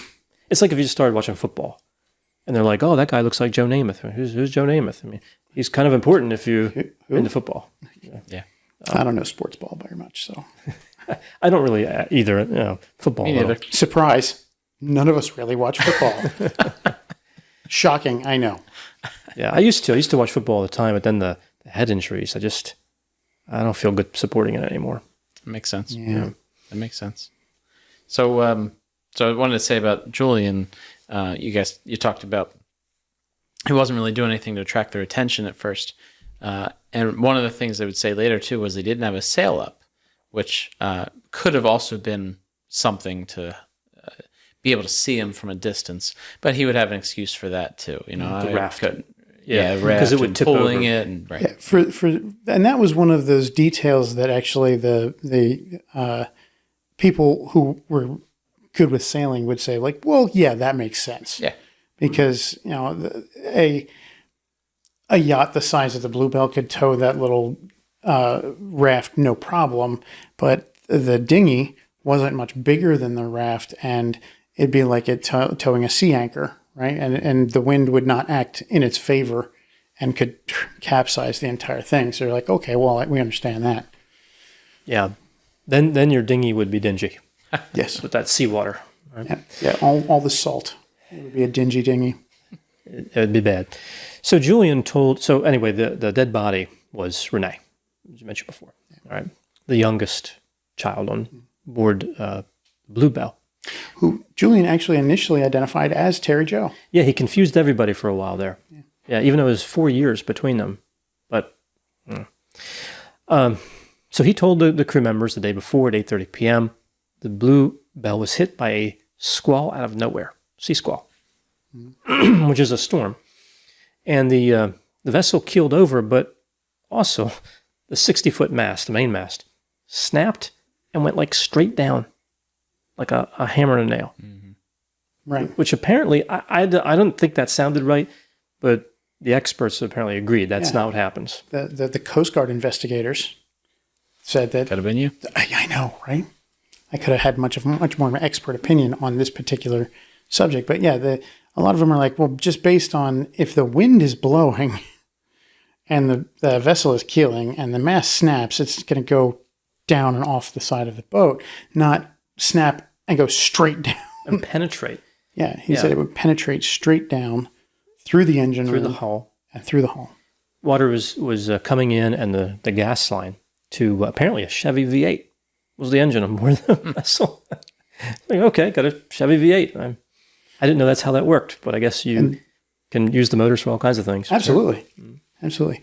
There's a John Cusack movie from the early 80s, One Crazy Summer, had Bobcat Goldthwait in it as well. They ended up stealing the Corvette engine out of the main bad guy and installing it on their boat, which is the first time I heard about a Corvette engine being in a sailboat. But one of my best friends in high school, his family was very, very aquatic. They liked their boats. They had a houseboat and smaller boats, and their small speedboat actually had a Corvette engine. I think it's pretty popular. V8 Corvette engine. To do that, put a Corvette engine in boats. Yeah. I mean, the boat that he bought when he was just turned 18 was like a 16-foot little boat that he put a like 50 horsepower motor on the back of. No, a 75 horsepower motor, which should be for a much, much bigger boat. And it took him a little bit to get it working, but once he got it working, he and I went out on the C&D Canal, which is here in Delaware. It's a canal that separates northern and southern Delaware and goes from the Chesapeake into the Delaware Bay. And he just wanted to try out his boat now that it was running. And we ended up in that 16-foot boat. We ended up out in the middle of the Delaware Bay, which was not fun because it was... there were, and this is something that I could really, when I was reading this case, I could really envision what was going on for Terry Joe, because that day, like the swells in the bay were close to 9 feet. Ooh. And like, so when we were in the middle, like you couldn't see anything. Oh gosh. And it was like, I was like, you better get us back in the canal, dude. And then the engine died. So I was going to say, how'd you end up there? Did the engine die, and that's how you ended up? No, he took us out into the bay and was trying to turn around to come back in, and then the engine died, and we ended up getting high on ether because he had to pull the top off and spray into the starter to get it started again. Mm-hmm. And once it got started again, he just kind of hit the throttle and just took us back into the canal. But that was a scary 5 minutes. Mm-hmm. Things can go sideways on the ocean pretty quickly. Yeah. So we see here that Julian actually told this kind of long story of this adventure where the rigging comes down and he looked for wire cutters, he put out the fire extinguishers, but he was unable to rescue anybody when all this happened, right? But he was able to rescue himself, the dinghy, the raft, and apparently a good quantity of supplies. Right. Well stocked with supplies, thankfully. Yeah. I mean, supposedly when the main mast came down, it pulled the mizzen mast over, and sails are kept up, or the masts are kept up by guy wires.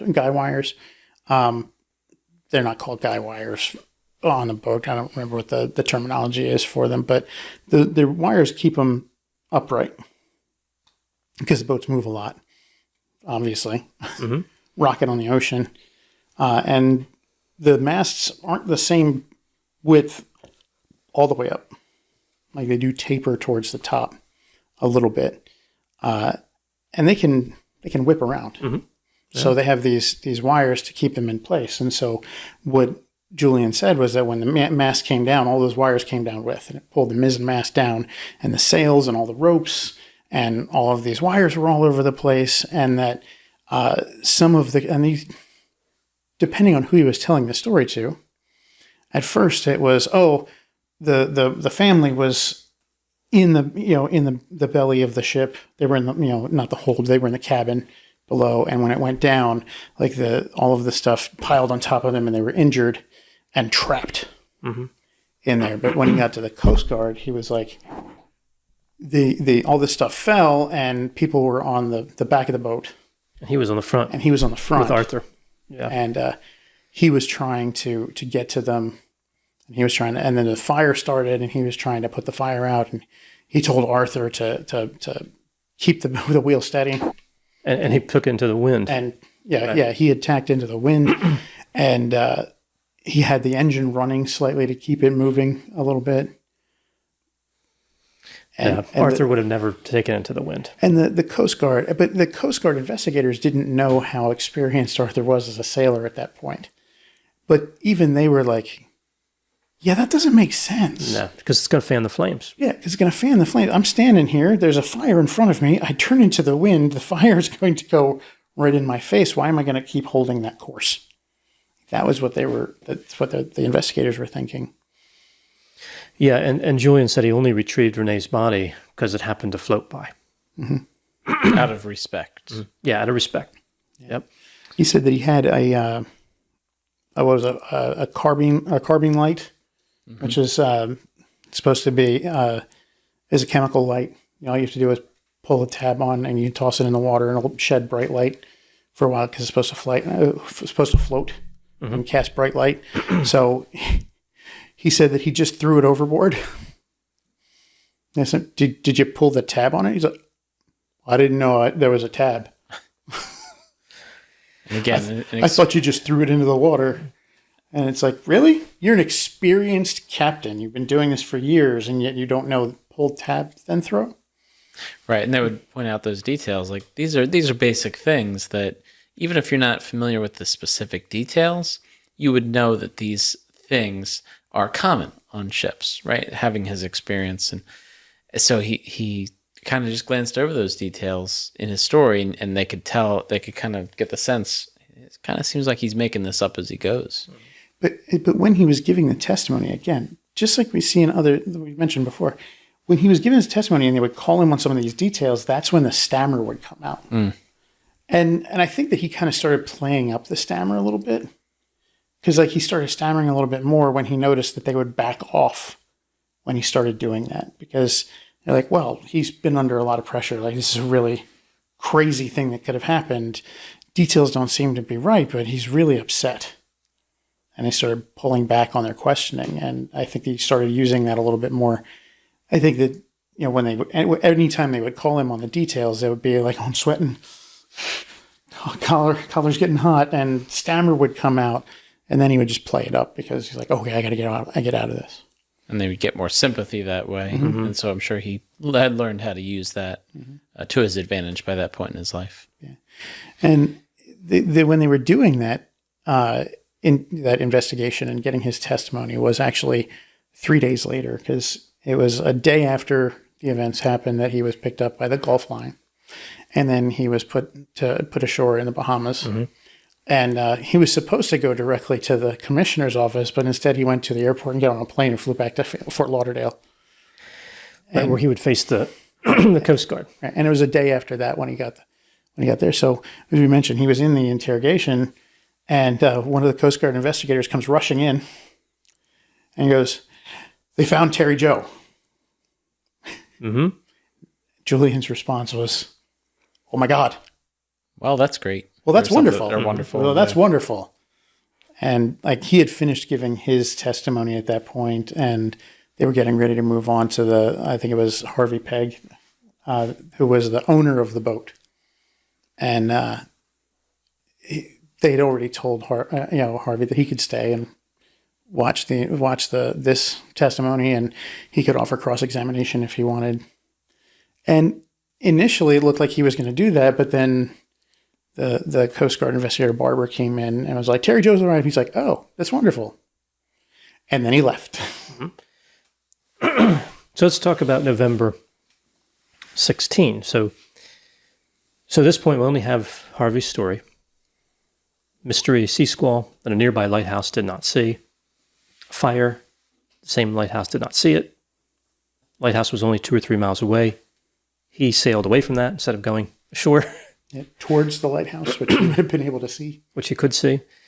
We see that a Greek freighter with, I think, a very confusing name. Captain Theo. So is that the captain? Oh, no, that's the boat. No. What? No, the boat is the Captain Theo. It's like the Enterprise being called the Commander Riker. I'm aboard the Commander Riker. Doesn't make any sense. Why would you name the boat after a person? So anyway, Captain Theo was sailing in Northwest Providence Channel when the second officer, it would have been, that's Commander Riker, right? Second officer? Saw Terry Joe. I think it would have been Commander Data. The first officer was it's Riker. Captain, first officer, Right. Second officer. It was Data. Yeah. So Data spotted, well, this makes sense. Data's very methodical. Yeah, fair. He sees these white caps, but one doesn't seem to be going away. And he's like, there's an anomaly. So he investigates, and it's That's Star Trek, Jeff. Just to let I you know. caught on that it was Star Trek, but that's all I was going to think about. We're in my actually a mind. Next Generation time, series, okay. so it's not exactly the same. Okay. I wouldn't have known the difference. So go ahead. I just thought I'd clarify that. Thanks. Appreciate it. So we see that he thought it was a fishing vessel. He realized it was not. It was Terry Joe in what the book referred to as a cork float. But when I checked that reference, that is the only place I could find that. Search cork float on the internet. The only hit was tied to this case. I don't know if there is such a thing as a cork float. I know that cork floats. It looked like a raft Yeah, it did. with a netting, like Right. for supplies, like moving supplies or whatever. I don't know where they got that from. Cork float. Well, there wasn't a lot of styrofoam at the time. I mean, I think styrofoam was just starting to become a big thing. So it wouldn't have been made of styrofoam. Cork was easier. Canvas wrap it. And it was one of those things that was designed to go in the water in an emergency situation. You have the netting for those supplies that you're going to keep, and then you hold on to the outside. But Terry Jo kind of sat in it. Mm-hmm. And had nothing except She had nothing. except the raft. So she was rescued, again, severely injured, sunburned, dehydrated. She went unconscious. She was taken to hospital, and they saved her. I think it's pretty incredible that she was even seen at all, right? So you mentioned the white caps, and so I don't know. I don't know that it's really known exactly what the distance was between what the person on the ship could see. I'm sorry. I don't know that it's really known what the distance is between him and where Terry Jo was. But to be able to have this thought in your mind of, this looks a little bit different. But I mean, I think it would have just been a speck, if anything, right? But to consider in your mind that this one looks a little bit different, he could have just passed that thought off like it was nothing. Like, it looks different. I see a million white caps out here, which had probably happened with other ships because she was out there for 3.5 or so days, and other ships were certainly around her and probably did the same thing, maybe noticed it, but didn't do anything with that information. So pretty amazing that this even happened to begin with. Yeah. There are some known traffic logs of other ships in that area, very close to where the Captain Theo was. And even Terry Jo would say that she saw at least two other ships and a plane. Right, in the plane, yeah. And a plane that flew almost directly over her, close enough that she could see details on its tail, but that didn't see her. At just the right angle. At just the right angle. But I think that the mate on the Captain Theo, the height above sea level of where he was on the bridge was something like 80 feet. And the distance that she was at was I think it's something between 3/4 of a mile and a mile. And he was just scanning with binoculars. I think that was the key. And it just didn't, like, it was something different from just other white caps. Didn't add up. Yeah. Yeah. And like, I think the airplane that flew over, looking down at the water, all you see is a bunch of white. And this is a white canvas covered float with a young white girl with blonde hair and a white blouse. Mm-hmm. The only thing of color really on her was her, as I kept saying in the book over and over, pink pedal pushers. Right? It just, like, it was very, and just that would have been very difficult to see from a distance. Mm-hmm. So I think the fact that she was spotted was really speaks to the attention to detail of that officer on that boat, and to just the sheer luck of life that he happened to see her and note, well, that's odd. We should go that way. Mm-hmm. Yeah, he noticed that the white wasn't disappearing like the white caps were. It wasn't cyclic. Right. It was persistent. But, you think there's probably a lot of trash floating out there. Mm-hmm. Yeah. I don't know, again, I don't know much about the civilian maritime tradition, but my understanding is from people who operate vessels, on the sea, you have to take that stuff seriously because you're really obligated to help if you encounter a vessel that's in trouble. It's not like the roadway where you can be on the side of the road for days. People could commute to work several times by you. Oh, still haven't fixed that tire? They're not going to stop. But in the sea, they're going to. And we talk about military history and stuff. That was actually a big deal at the tail end of World War I and the beginning of World War II with U-boats. Was, if you're, the tradition was, even if you're at war, right? If you sink an enemy ship and there's sailors there, you pick them up. You take them on board, even if you're going to keep them hostage, but you don't let them drown. Right. You don't let them die at sea. Like, you pick them up and take them on board. But you literally cannot do that with a U-boat. U-boat surfaces, fires torpedo, fires guns, whatever. And if it destroys another ship, there's no space for them to take on anybody. So they would just submerge again and leave everyone to die. I believe there were U-boat encounters where they would surface and tell the crew, get lost, and then they would fire their torpedoes, like where there were no escorts. Yeah. They would give it a shot, but yeah, they killed a lot of people. Yeah. Yeah. And that was seen in the maritime tradition, seen as very, very dishonorable. And as U-boats were seen as a tremendous terror. I think, if I'm not mistaken, that was the most dangerous occupation for a German, something in the German Navy, was U-boat. The majority, I believe, were killed. It was because they were hunted, as ruthlessly as they hunted. Depth charges, airplanes actually destroyed a lot because, they catch them on the surface because they're trying to make time with the diesel engines and they strafe them. Wouldn't take much to take a U-boat down. No, they're not tough. They're not heavily armored. At least at the time, they weren't heavily armored because the more armor you put on them, the heavier they are. Yeah, they had very thin skin, easily penetrated by a 50 caliber. And, when you have holes in a U-boat, it's not very useful. Yeah. It's like having a screen door. Yeah. So yeah, they were definitely not well liked. It was a very dangerous job. Yeah. And for American as well, for American submarine crew, it was dangerous. So we see here that Terry Jo survived, right? And she, of course, had a different story. We talked about how when Julian found out she was alive, he decided to check out. The only thing he said was to bury him at sea, which they did, and to take care of his 14-year-old son. Now, the interesting thing I thought was the way he checked out. Yeah. He went to a hotel, like after he left, like immediately after leaving this inquiry, he got in a taxi, went to a motel, checked in under an assumed name, went in there, and apparently he got quite drunk because there was found in the wastebasket was a bottle of whiskey that was empty. And I think the one detail is that he put it in neatly face up, like put it so that like the cap was up in the trash. Didn't just like toss it in, just set it down nice and neat. And then he sat on the bed and took a double-sided razor blade and tried to cut into his thigh. Then apparently decided better about that and he didn't want to do it on the bed, so he put his pants on and went into the bathroom. Before he got into the bathroom, while he was still bleeding into his pants, he pinned a $10 note, which in 1961 is a lot. Mm-hmm. Pins a $10 note to the pillow for the maid.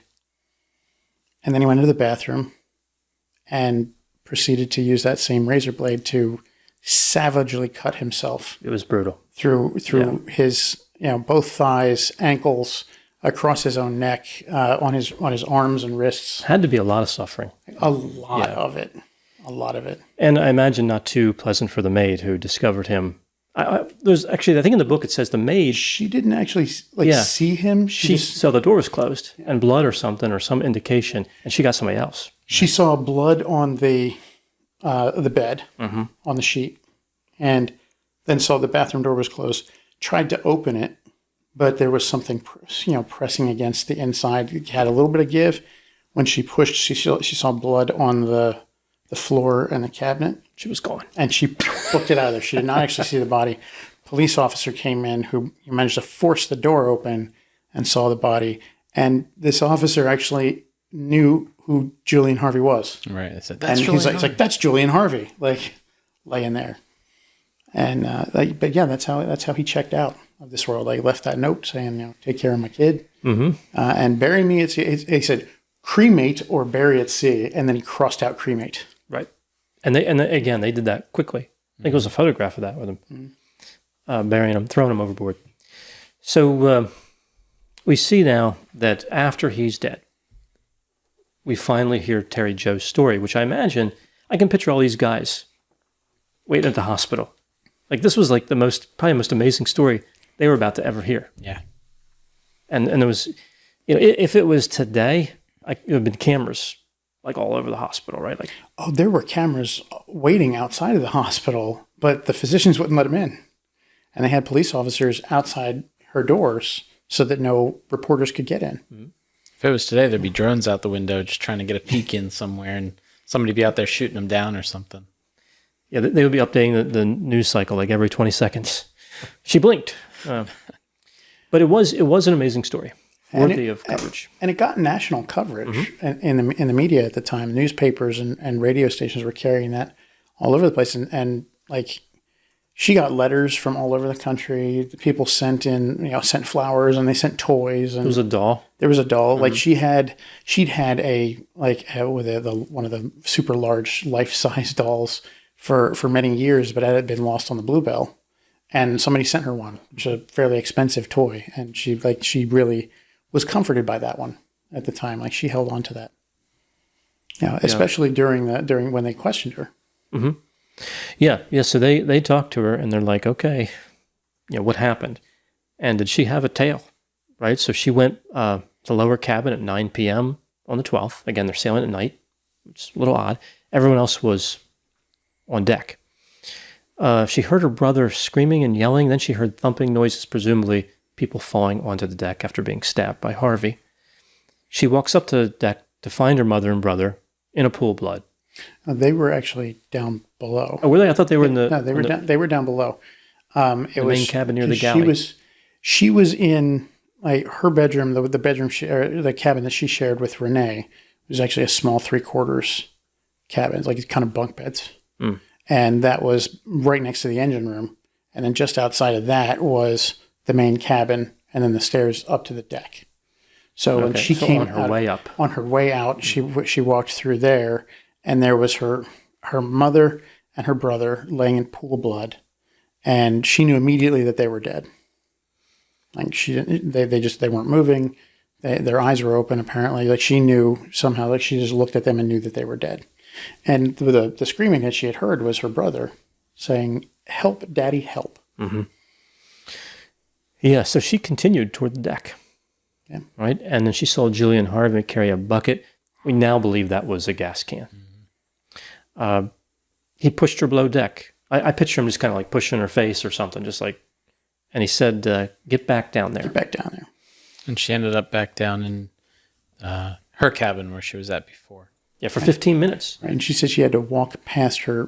This is how I know. Like, she had to walk back past her mother and brother to get back in there. How terrible. And curled up on the bed and trying to just wait it out. And it was when she started smelling oil. Yeah, gushing. Oil and water gushing, mixed together.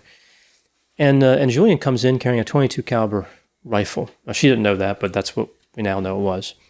And he looked right at her, walked out back to the deck.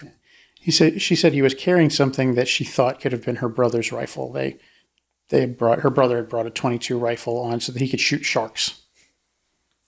That seems impolite. Yeah, I mean, it was 1961, so it was like that was way before Jaws. So it wasn't like, I'm going to throw some air tanks in the water and then shoot the air tanks to blow up the sharks. It was, sharks are dangerous. And like just earlier that day or the day before, he'd actually shot a barracuda that had come up after. Attacked him with a knife. Yeah. No, I don't. The barracuda. He shot the barracuda. A 1963 barracuda with a glass. Converted for water. Yeah. It was underwater. It was coming up. Now, one of the things they mentioned in the book that I don't remember hearing them follow up with was an instance that Terry Jo would recount later that she had seen Julian in a creepy way kind of staring at her. She was wearing her bathing suit and felt kind of creeped out by the way he was staring at her. And this was referenced from what I remember twice in the book, that she hadn't brought it up at a certain point to the investigators, but I don't remember her bringing it up after that. Now, when I hear these details about he walked into the room and then turned around, one of the thoughts, of course, that comes to mind is, oh, he didn't kill her, right? Like he had the other family members. So it makes me wonder, I think the prevailing theory there is that he figured, she's dead anyway. No way she can survive this, but I'm going to leave and she's going to be here with the sinking boat, not going to be able to survive. But it also runs through my mind that maybe there was some kind of a creepy thing there as well, that like he felt something toward her, maybe, and was like had a hard time killing her versus the other people that maybe he didn't have a feeling like that toward. And so that them not bringing that up again, and maybe they did, maybe you guys have something else they brought it up again, but that makes my imagination go like, what function did that play in other areas of the story? You know, did they mention another spot in the book that you guys remember?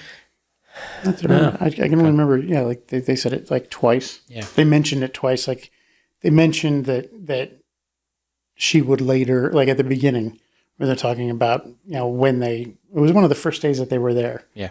Like she was swimming in kind of a one piece or something, but it was kind of a more revealing type of swimsuit. She's swimming and comes up and is standing there in the water and notices that he's watching her from a little ways away and but in the book it says like we should think about that later, right, as being very creepy.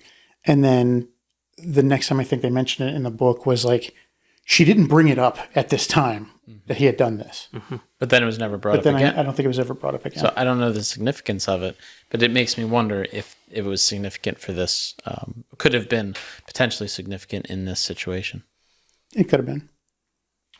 Yeah, it's possible that he was processing in a way where he just felt maybe a little badly about killing her and figured the ocean would do the job for him, which was probably a good bet.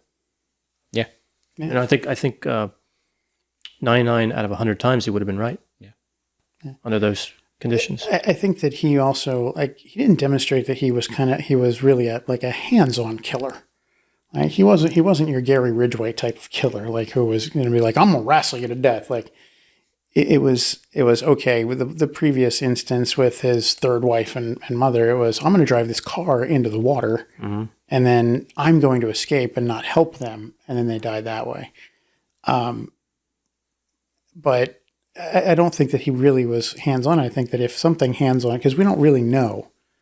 We'll talk about the theories, right? What happened, but if there was a physical altercation in this case, then that was kind of that would have driven him over, like, really, oh God, what did I do? And then the idea of purposely, not in the heat of the moment, doing that to this little girl, I think would have been too much. It could have been too much for him because he kind of the hands off. He probably convinced himself that it was exigent to kill the other people, and we'll talk about when we get to the theories, like how this all maybe unfolded. But so Terry Jo hears a hammering sound. She walks back to the deck. Brave, right? But the oil and the water rushing in. Plus, she was curious about what's going on. I think they said it might have been the dinghy banging into the side of the vessel. Now, I think it's important to note, like, that she is the only one. She said that she thought it was the .22 rifle, but he was carrying something, and she couldn't see him clearly because it was dark. Mm-hmm. Now, given hammering sounds and the fact that there was a lot of damage apparently that would have been done to the engine room, it's possible it was a sledgehammer. Could have been. Like, so, I mean, we don't really know what he was carrying. Yeah, it's just it's a guess, but it might have been a rifle. So she walks back up there, and she asked him if the boat was sinking. He said, yes. And he said, hold this rope. Yeah. Which, again, kind of like almost in this horrible moment, almost a comical, like you have an 11-year-old hold this rope. You need this thingy to get away with your murders. And he's like, yeah, hold this rope. So, of course, she's 11. She lets it go. And he comes back after retrieving whatever, and he jumps overboard. She was holding it for a little bit, but you know, she'd just come out of the cabin where she'd had to go through incredibly cold water, and like she was shivering and shivering in the cold night air, and like she'd say, like she tried to hold it, but she was kind of numb from shock and then numb from the cold, and it slipped through her fingers. And then he comes back and goes, "Did you let the rope go?" And she's like, "Yeah." He's like, and he just jumps off. Right, he does a Forrest Gump. Yeah, jumps off and starts swimming after the dinghy. So he made it, and then disappeared into the night from her point of view. Yeah. So she remembered this little small raft that we described before, this unusual little piece of equipment, and she unties it. It gets caught. The boat goes under. It pulls her under and the raft under. It manages, I don't know if she got it free or it came free, but then it floats back to the top. I think it came free. Yeah.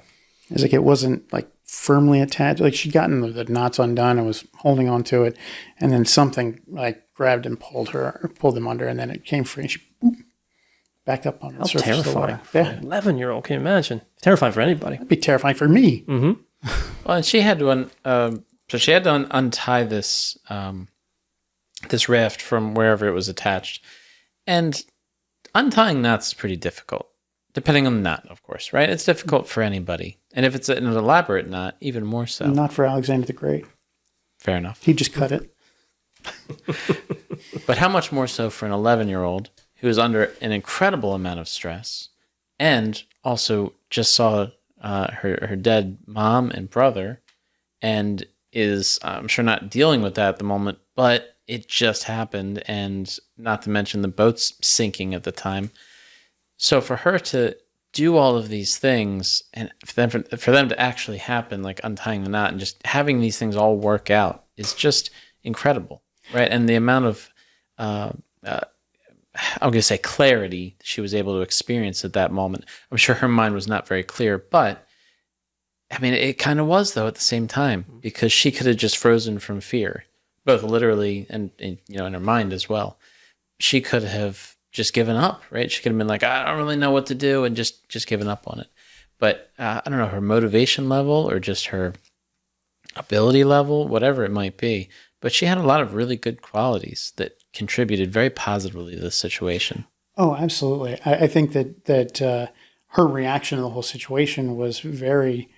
But the thing is, I think it was actually drilled into her. Yeah. By her dad, by her mom, all the safety stuff that they went through while they were sailing.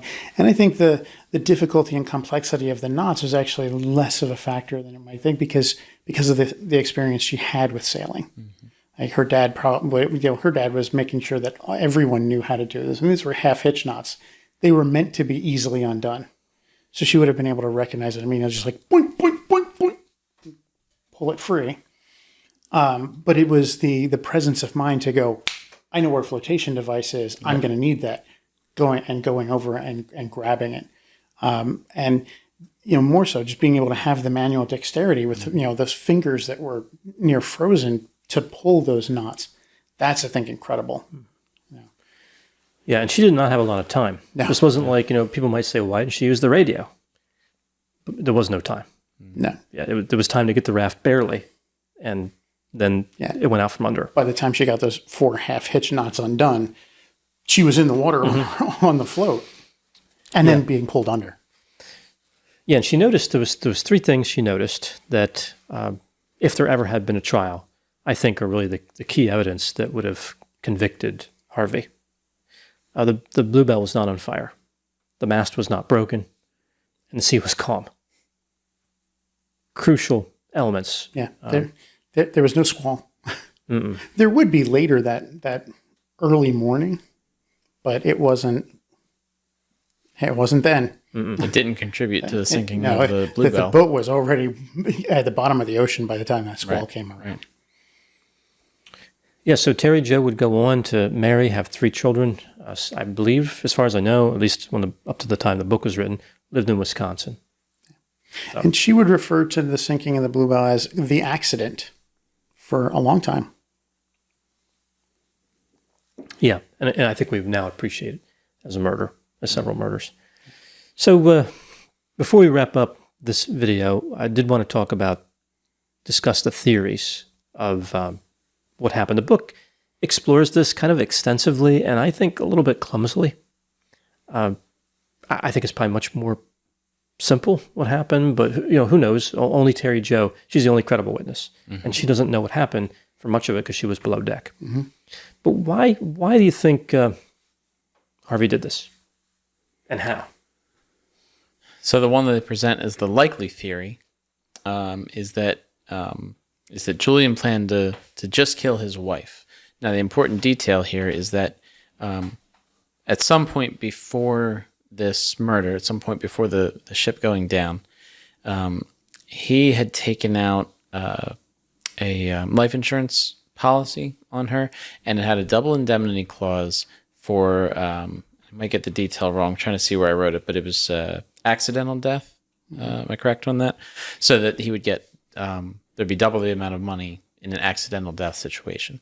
So that's kind of fishy, right? Is that like he takes that out and then, it just so happens that she dies. Okay.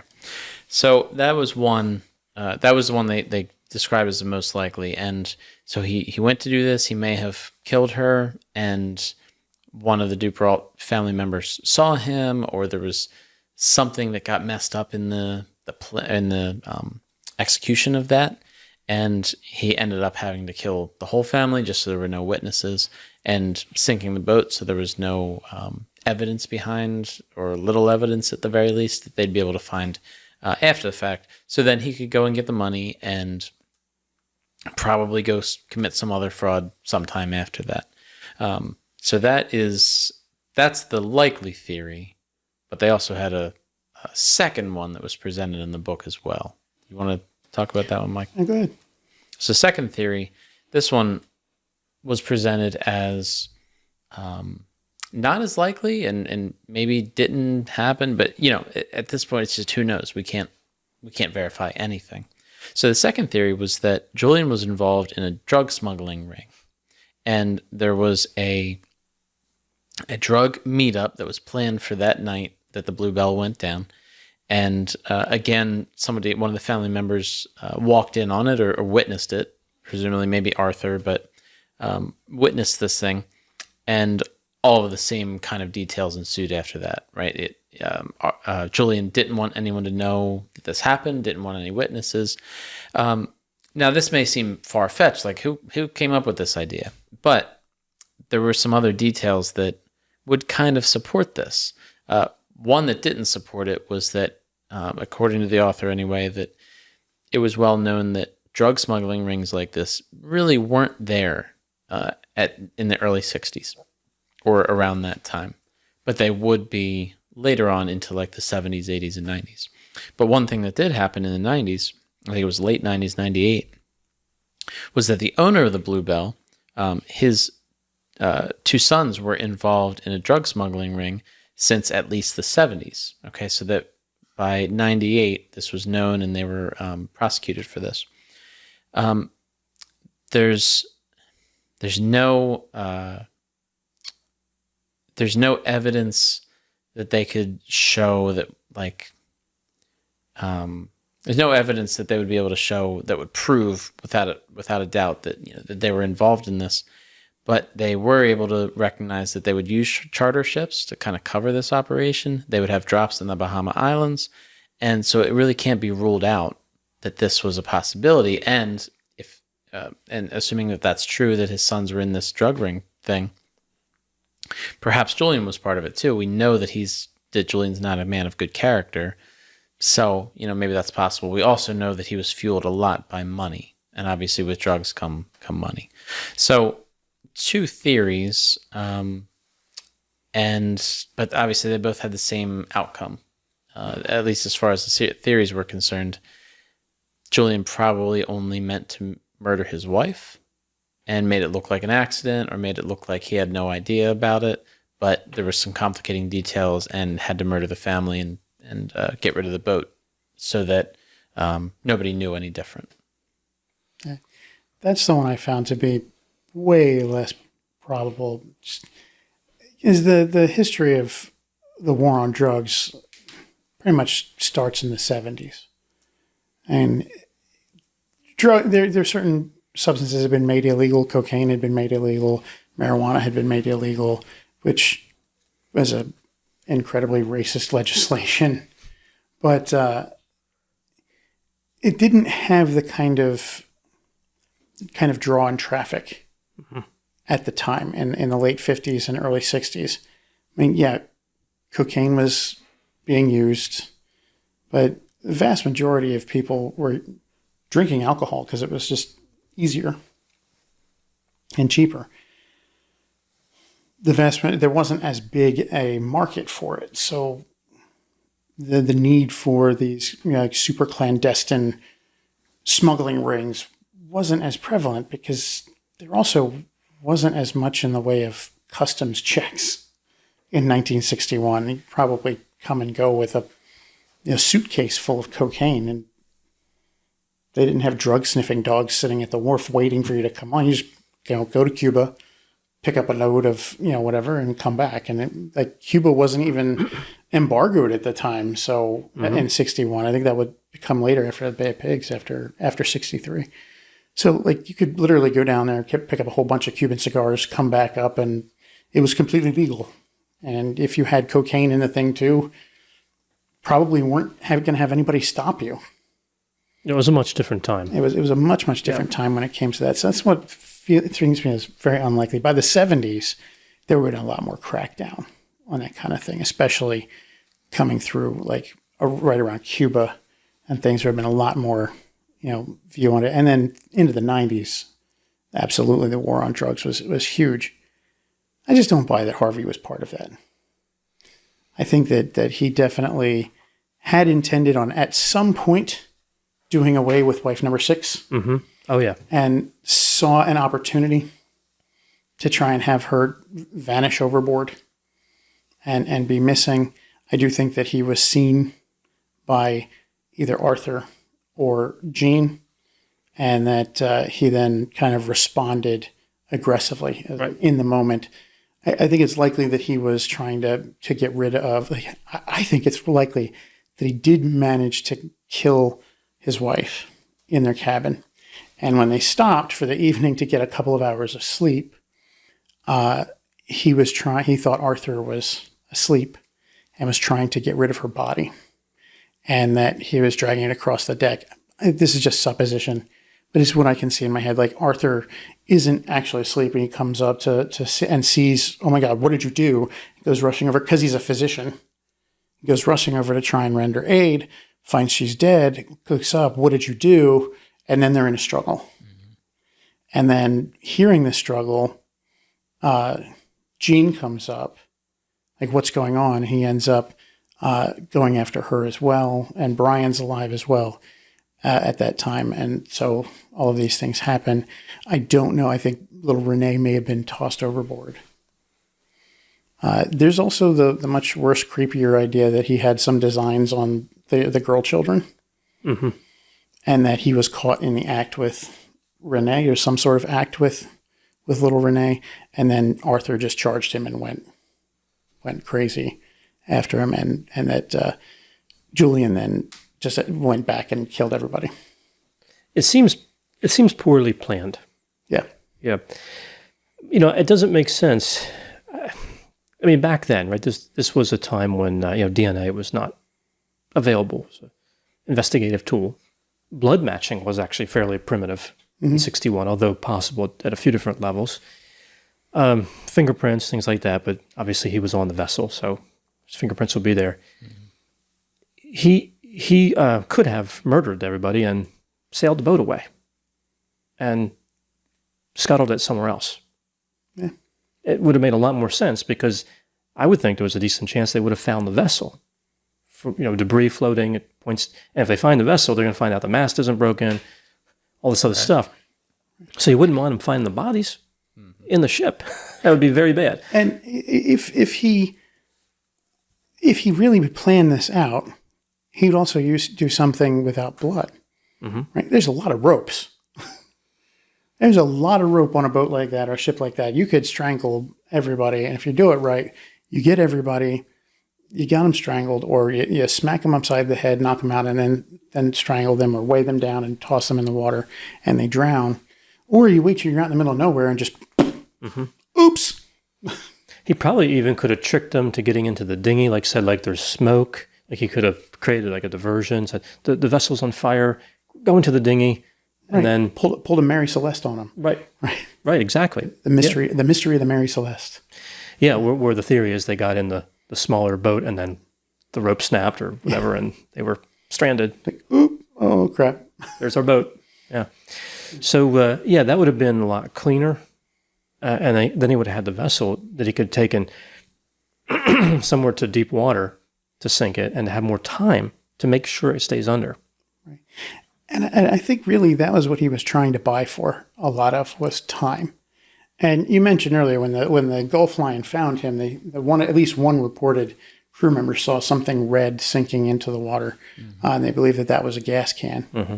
but they didn't see an outboard motor on the boat.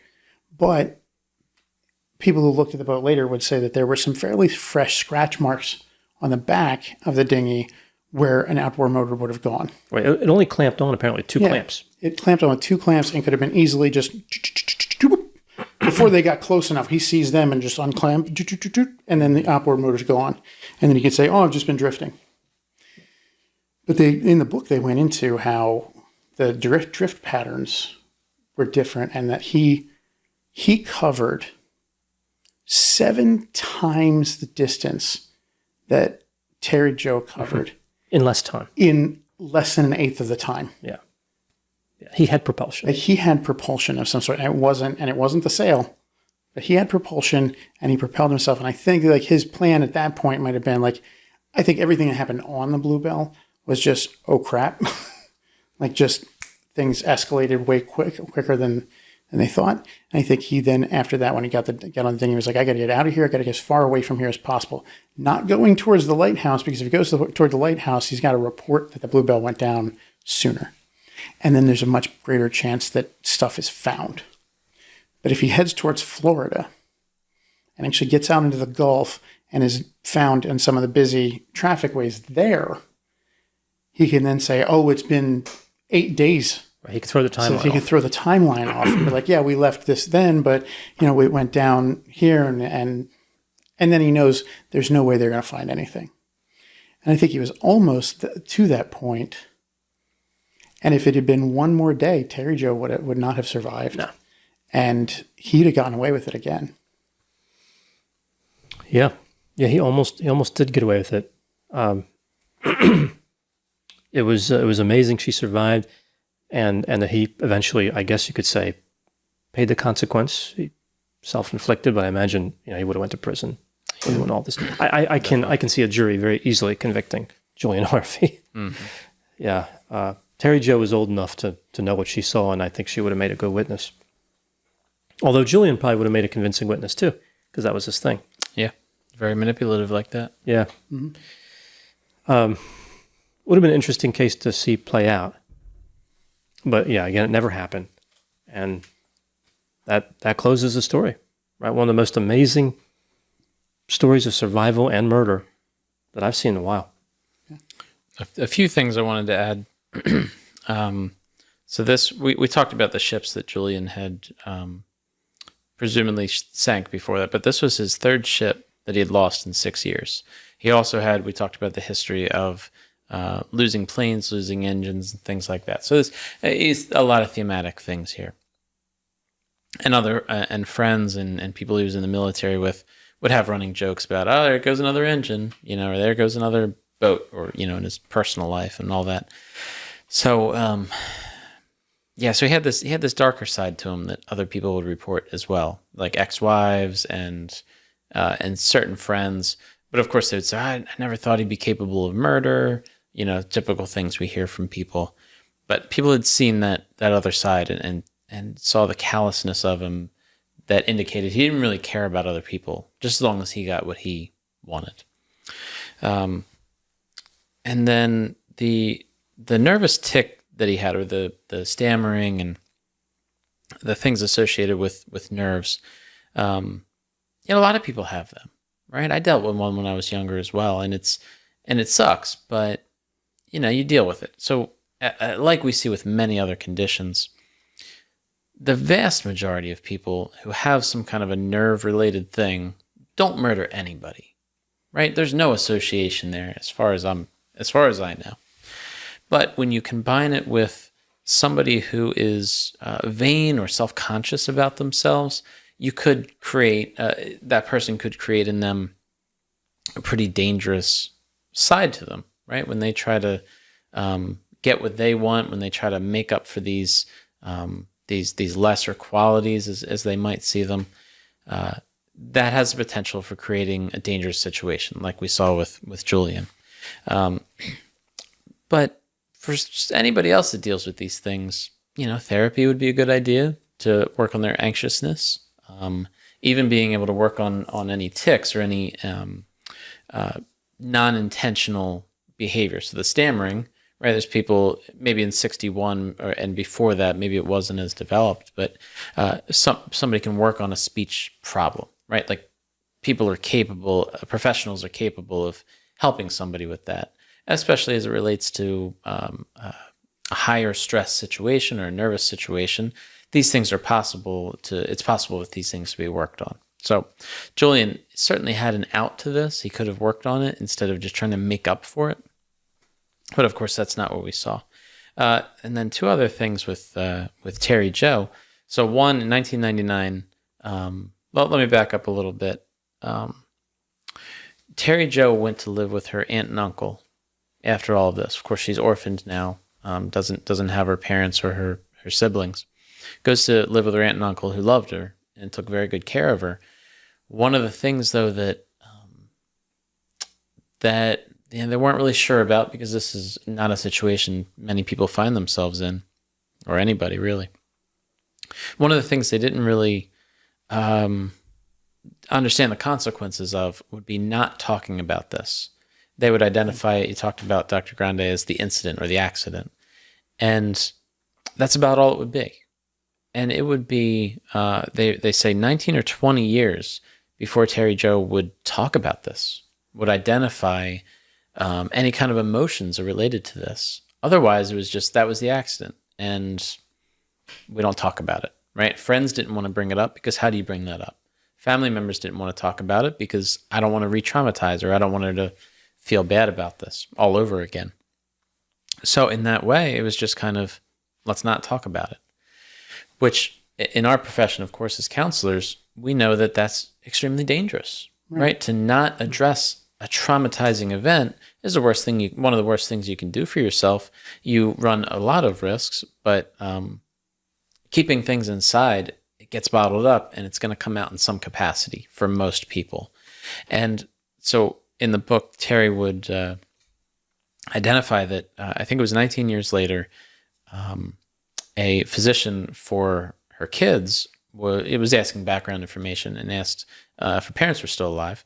And she said no, of course, on the form. And the physician asked about that and was like, "Oh, how'd they die?"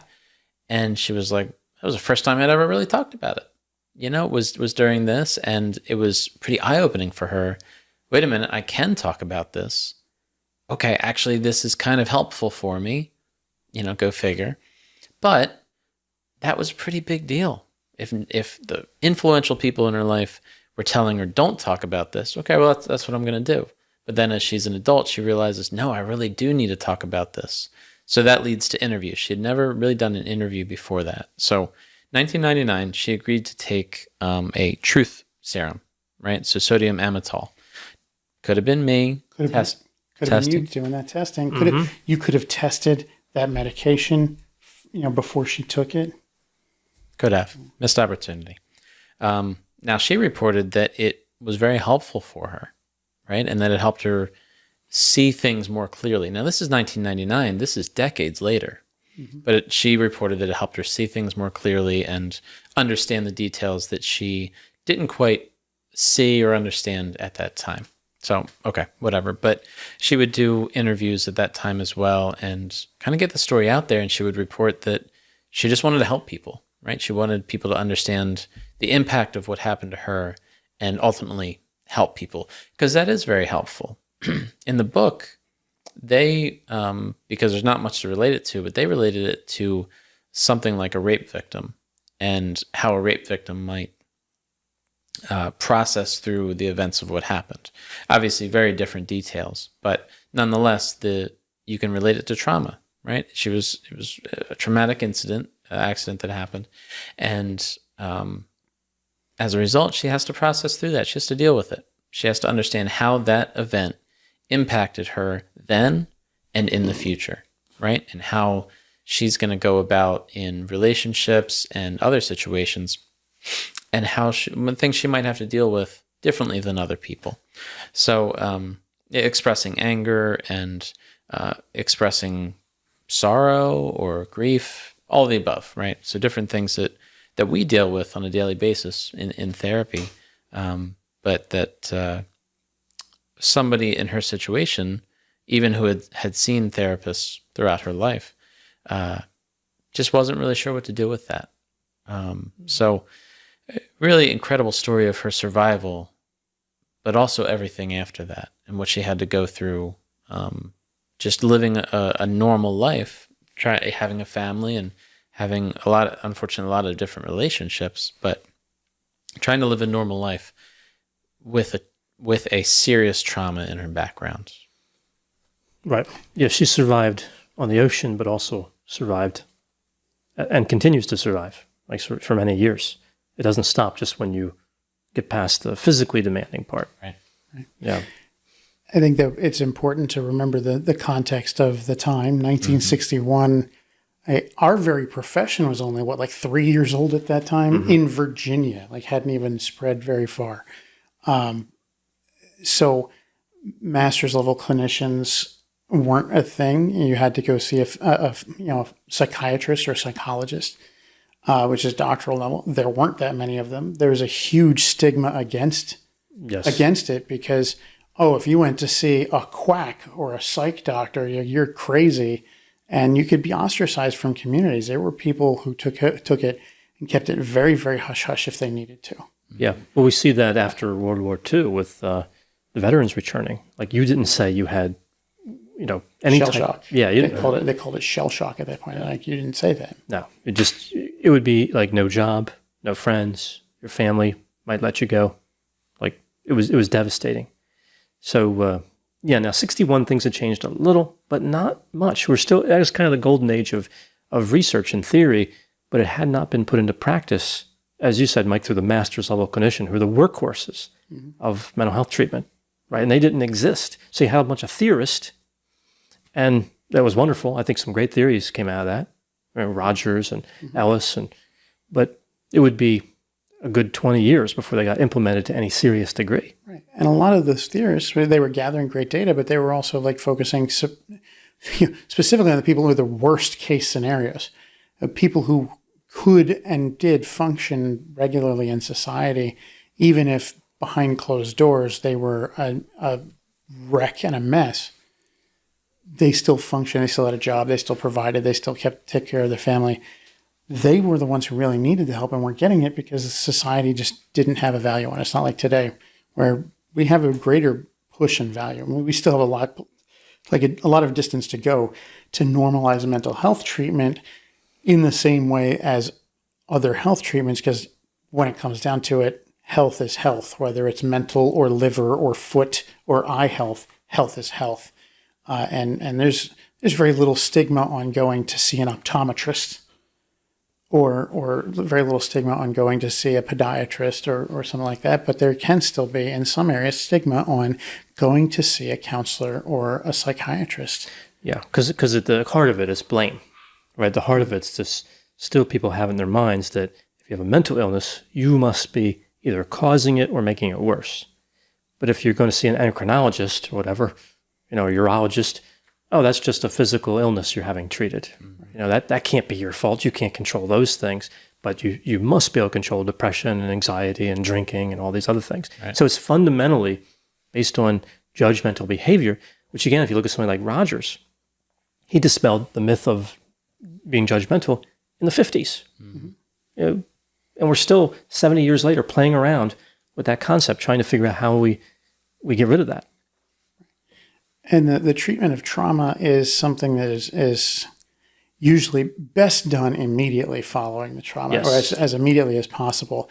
Psychological debrief is shown to be fairly effective at helping keep things like PTSD from developing. Because to me, I've always seen PTSD as kind of the result of not processing the trauma.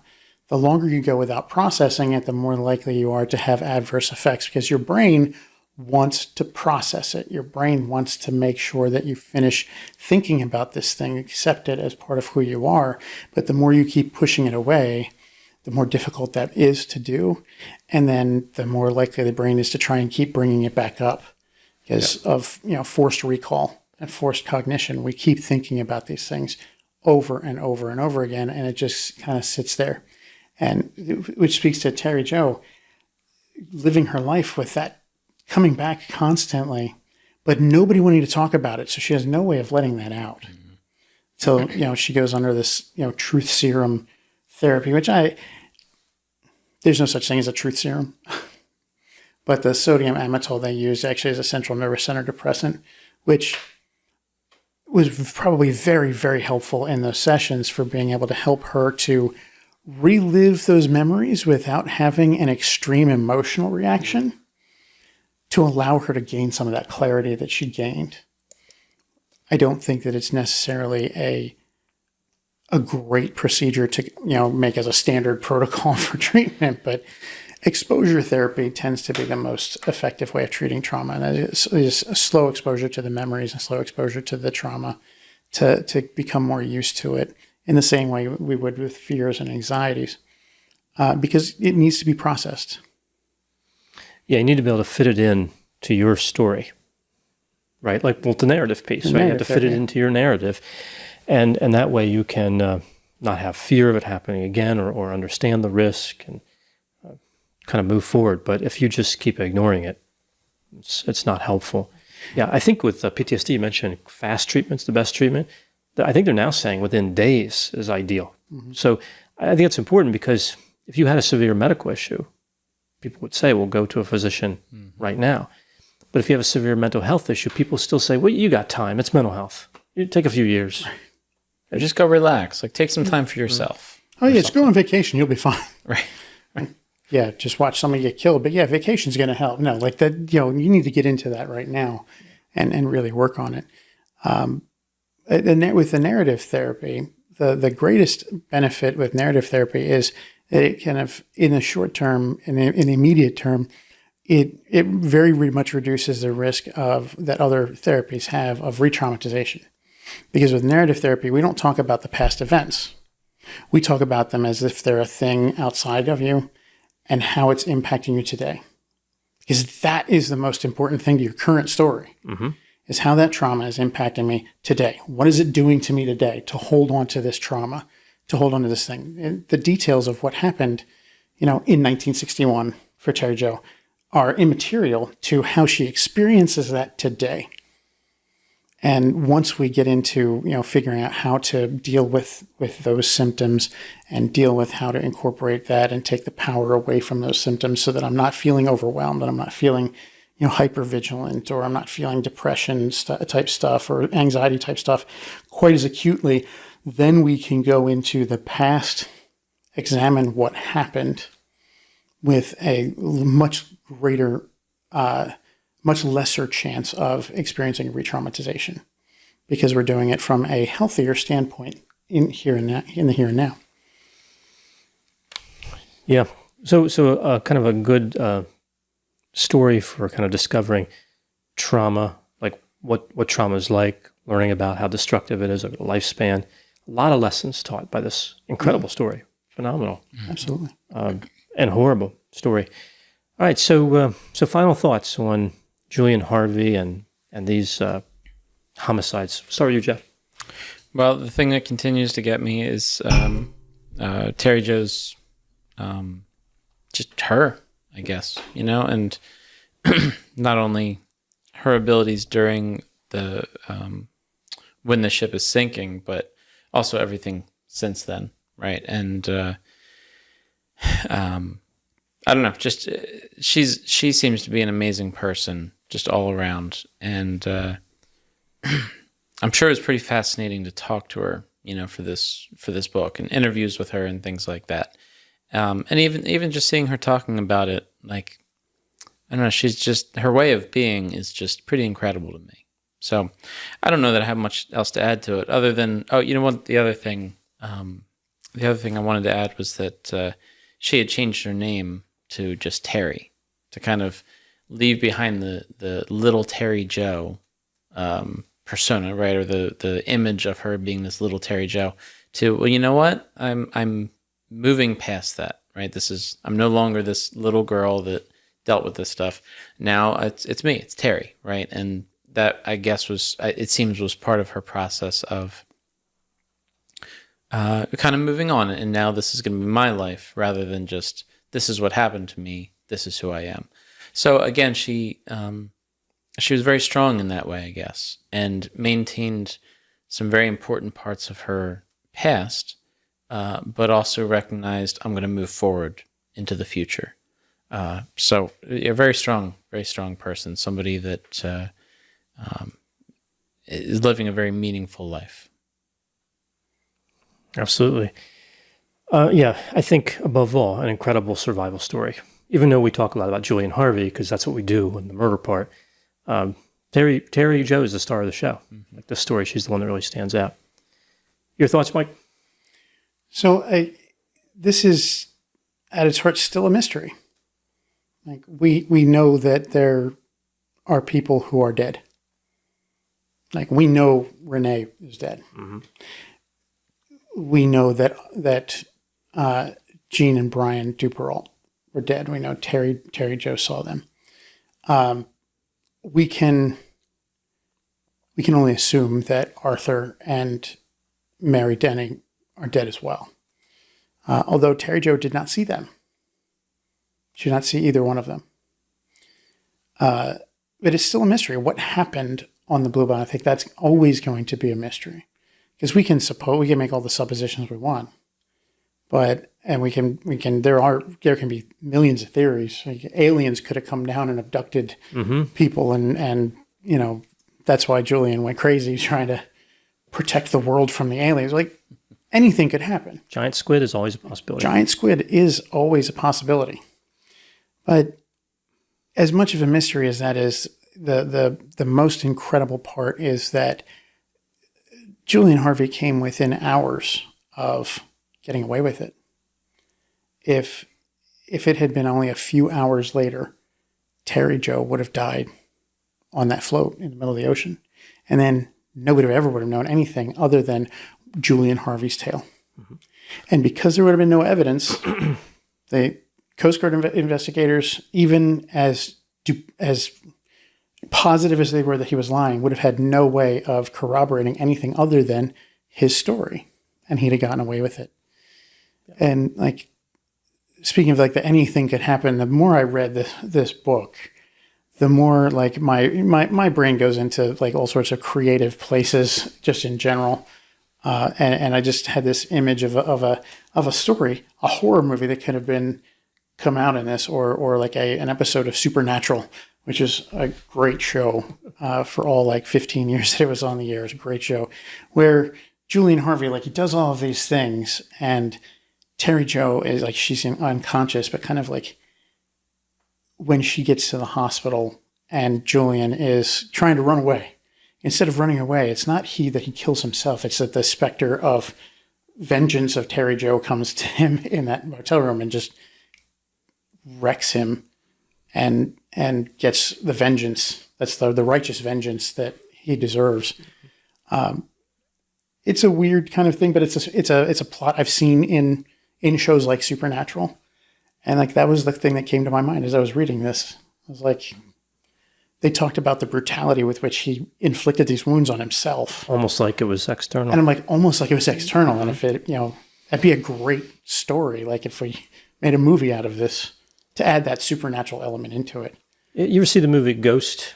Yeah. When the dark ghosts came from, I guess, was supposed to be hell, and spoiler alert for Ghost, and dragged the supposed bad guy. There's dead people right in the movie. There's some dead people there. But yeah, they dragged that guy down to wherever, and he's like screaming the whole way. Like that's, yeah, in a sense, that's what happened to Julian Harvey. So I think what stands out to me with this story, other than Terry Jo being just amazing with the survival and her journey, is how no one challenged Julian Harvey until the Coast Guard did, and to some extent the authorities in the Bahamas. He was a war hero. And that meant a lot back in 1961. I think it still means a lot now, but I mean, to have survived World War II, for the world to have survived, to escape tyranny, and even more death, and there was a lot of death in World War II. Those people were not people you doubted. When war heroes, when people came back, you didn't say, well, maybe you're a sociopath or a psychopath. No, war hero. And he was able to take that and just kind of march through life without scrutiny. So I think it's just another call to skepticism. Even somebody as phenomenal as a war hero, and I'm sure he did great things too in the war effort. I mean, he had to do something positive. We have to doubt. We have to be skeptical when people are doing what looks like insurance fraud, and their wives and mother-in-laws are drowning mysteriously in cars. It's time to say, okay, we appreciate the war hero part, but you need to go to prison. Yeah. You can be a war hero there too. So yeah, I think it was a movie. It was Absolute Power with Clint Eastwood, Gene Hackman, and Ed Harris. And Ed Harris was the cop, and he's like, I don't do war heroes, because Clint Eastwood was not the worst bad guy in the movie, but one of the bad guys, and then kind of a good guy at the end, I guess. But yeah, Ed Harris is like, I'm not going to mess with a war hero. That is the mentality, and I get it. But I think there's a lot of halo effects that occur, and actors, baseball players, basketball players, politicians sometimes. Although I don't know, they pretty much are hated by everybody now, so maybe not anymore. Nobody's hated as much as a politician or a lawyer. Yeah. So those are my thoughts on it. So incredible story. One that when I was working on the other video, I knew right away it was one we had to cover. Like, it was amazing. Yeah. And I wish there was just a few more books available about it. Some other perspectives. A little bit more information would be great. Yeah. Before we wrap it up, I do want to introduce our newest little tchotchke. This is something that I made. It's a pop figurehead for Ronnie O'Neill in honor of our second ever murder part. Ronnie O'Neill, of course, had the crazy hair, so I made a little pop figurehead, my own design, and he'll take his place right here on Jeff's desk for a while. An original Mike Smith. Yes, it is original. Yeah, that's great. I designed that. Let's for this case, I'm thinking, and you guys can vote on this in the comments, of doing the cork float. So we said the oblong float with the netting in it, or a catch, a small version of the Bluebelle. Yeah, both would be cool. I guess I'd probably lean toward the catch, but I want people to vote on this and see what they think. The cork float's cool too. It's like a zero. Yeah. Yes. It's like a zero with some netting on the inside. Mm-hmm. Yeah. So very good. So yes, please put any thoughts you have about what item you'd like Mike to create, and we'll have that available soon. There, as you see on the desks, many items we've talked about from I think most of the videos, right? Many of them, and I'm working on doing some more. Right now on the printer, I have a red truck. It's going to be gray right now, but I'll paint it red by the time it gets here, in honor of Gary Ridgway, of our video on Gary Ridgway. Mm-hmm. And then I'll be exercising my creativity to try and figure out things for other videos that we don't have represented on the table or the tables just yet. Yeah. So any suggestions as far as that too, please put them in there. Any items that you think would be good from any video we've done, whether it's murder part, alien, lizard, humanoids, or movie part. We only have one of those at this time of doing this so far, but with more on the way. So. And of course, please put in the comments any thoughts about this video, the story of the Bluebelle, the catch that was destroyed at sea, and all these people lost. Again, just one of these stories that, even though it's older, 60 years or so, about 60 years, still incredible to learn about and to explore. Yeah. So this was our episode of the Murder Part on the Bluebelle. Thank you so much for watching, and we'll talk to you soon.